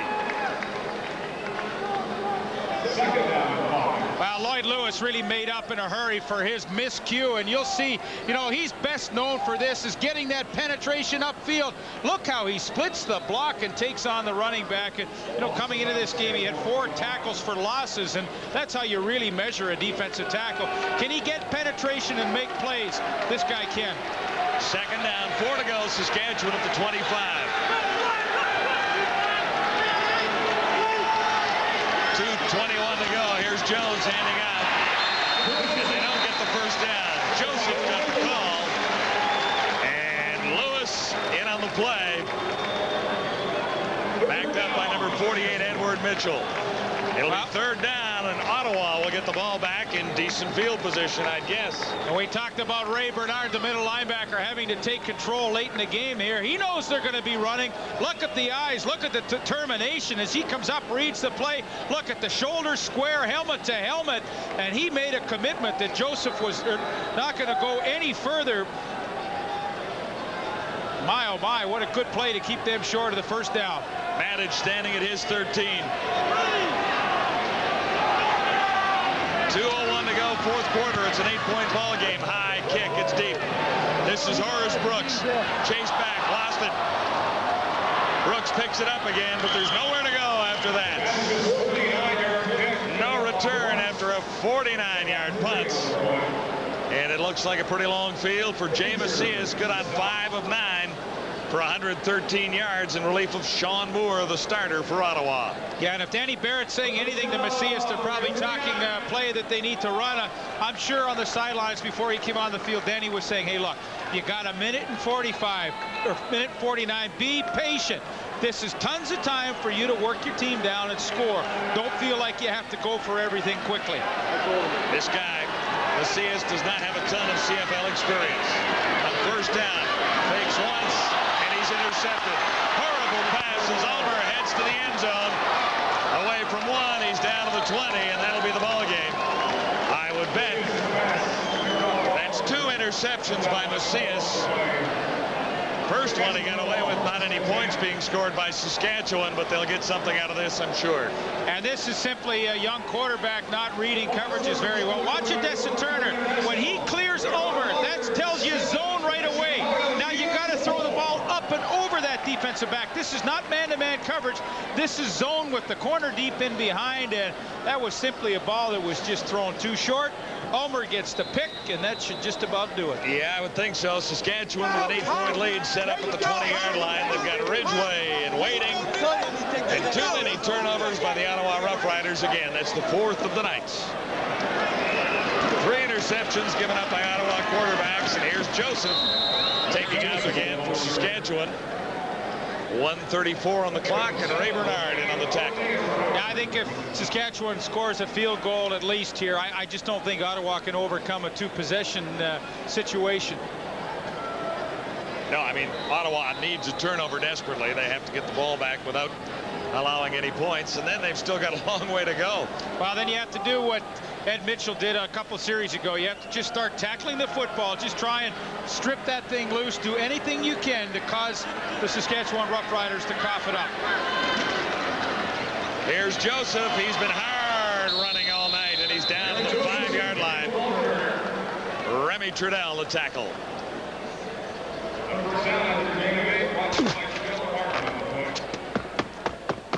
Because you wear them till their tongues hang out. Micotin penetrates the skin to kill athlete's foot. Warren Jones, in his second start of 1995, appears poised to take the Saskatchewan Roughriders to their first win of the season after the team lost the first 5 games. Jones handing out to Joseph, tries to get around the right side. He's stopped at about the 4 by Brett Young. Well, you know, this could have been a lot prettier this win for Ray Yock's team if they not had the brain cramp about halfway through the 4th quarter down near the goal line. Yeah. I mean, this one could have been one where he could have sat back and kind of enjoyed it much more than he probably is right now. Talked about it earlier in the telecast. The Riders from Saskatchewan 0-5, but they were in 4 of the ball games into the 4th quarter that they did lose. Some observers figure they could be maybe 3-2 or 2-3, but they're on the way to a victory tonight, I would almost promise you. They do have fans in every CFL park. Everywhere you go. Not so sure they have any fans down in some of the U.S. cities yet, but certainly in the Canadian parks, there are some Saskatchewan Roughrider fans everywhere. Lots to smile about for Warren Jones tonight. Little shaky second quarter. Well, you know, came out second half, and he's been pretty solid. I had a meeting with both quarterbacks yesterday, and what they both echoed the same thing, that the offense really doesn't have an identity yet this year, and I'm not so sure even after tonight's game that they have a real identity of what they're going to be. Are we going to be a really good rushing team? Are we going to be a team that really exploits the play of our slot backs or our wide receivers? I don't think anything's been settled in that category. Yeah, they're going to win, but I think they're still unsure of what kind of offensive team they're going to end up being this year. Darren Joseph got it down to the 1-yard line. Not quite in. 88 yards, 22 carries, couldn't quite make it to the end zone. And Yock sends in the field goal team, and this is the wise thing to do at this point in time. Take 3 points here, kick it right through the end zone, and make it impossible for Ottawa to win with 44 seconds on the clock. Now ticking down to 37. Well, even a miss helps them. That's what I'm saying. Yeah. Kick it right through the end zone. Sorry. What the heck? No, for Darren Joseph, 22 carries, 88 yards. I think the entire team has to be pleased with that production tonight. Ridgway, I'm sure, will take a delay of game penalty, move back 5 yards, but you kill 20 seconds. That's a smart move. But Darren Joseph, obviously, to replace Mike Saunders won't be done. I mean, he's 1 in a million, that back, what he gives a team. But, you know, 88 yards in the ground by Joseph's a real contribution, and that touchdown reception he made. That was a beautiful play. 68 yards, and he carried Ricks on his back for about 15 of the run. He's earned his paycheck tonight.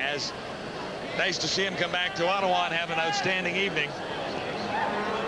Maddox will hold. Ridgway good on 4 of 5 tonight, so he's turned things around. Ridgway struggled a little bit in the early games, good on 11 of 16 only. Well, you know, pretty good coaching by Ottawa. They declined the penalty, so they make Ridgway still have that sharp angle on this field goal attempt.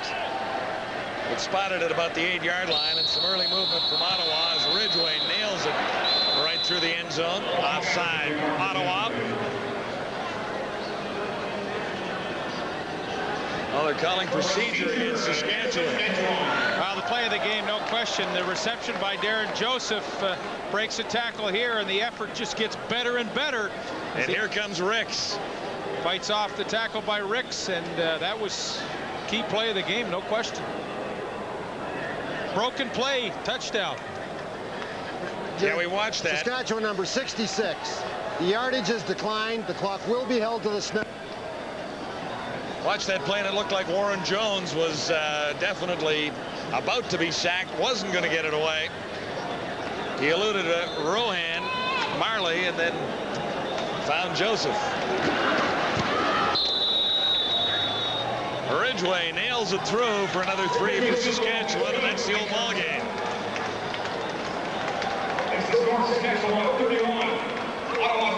31-20, Saskatchewan's first win of 1995. It was a long time coming. 5 losses and now a victory. Darren Joseph, a big part of it tonight. 88 yards rushing, 68 receiving, and the 1 touchdown we just showed you a second ago. Well, 156 yards, all-purpose yards. I think Darren Joseph should be thrilled with his performance tonight. Is Ray getting ready for a shower? I don't see anybody sneaking around with that Gatorade bucket. Sweet job. Time has run out on Ottawa. 22 seconds to go. Macias try and make it look a little more respectable, but he fired that one into the ground, intended it for Kerry Brown.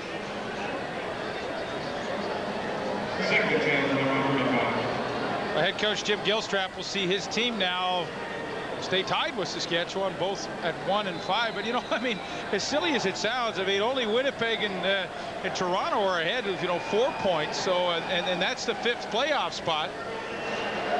Still a long way to go.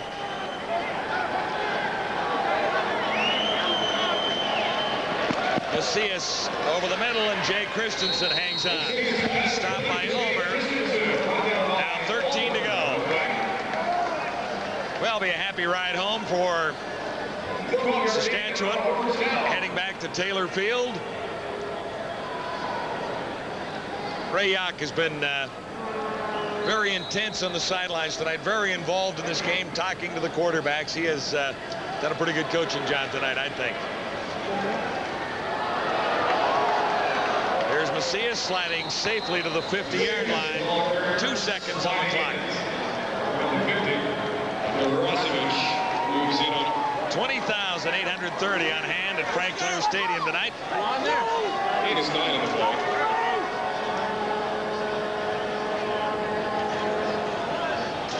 Overall, a pretty good football game. Ottawa had some moments and some chances.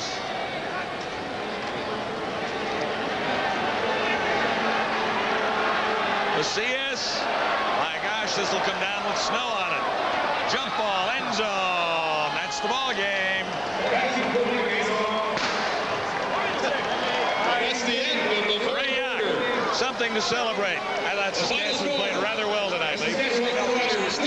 31-20, final score. I'm sure they gave Ray's heart a little workout at certain times in this game, but nevertheless, they got over the hump, got their first win. Ray Yock gets his first win of 1995. Saskatchewan deserving of an 11-point victory over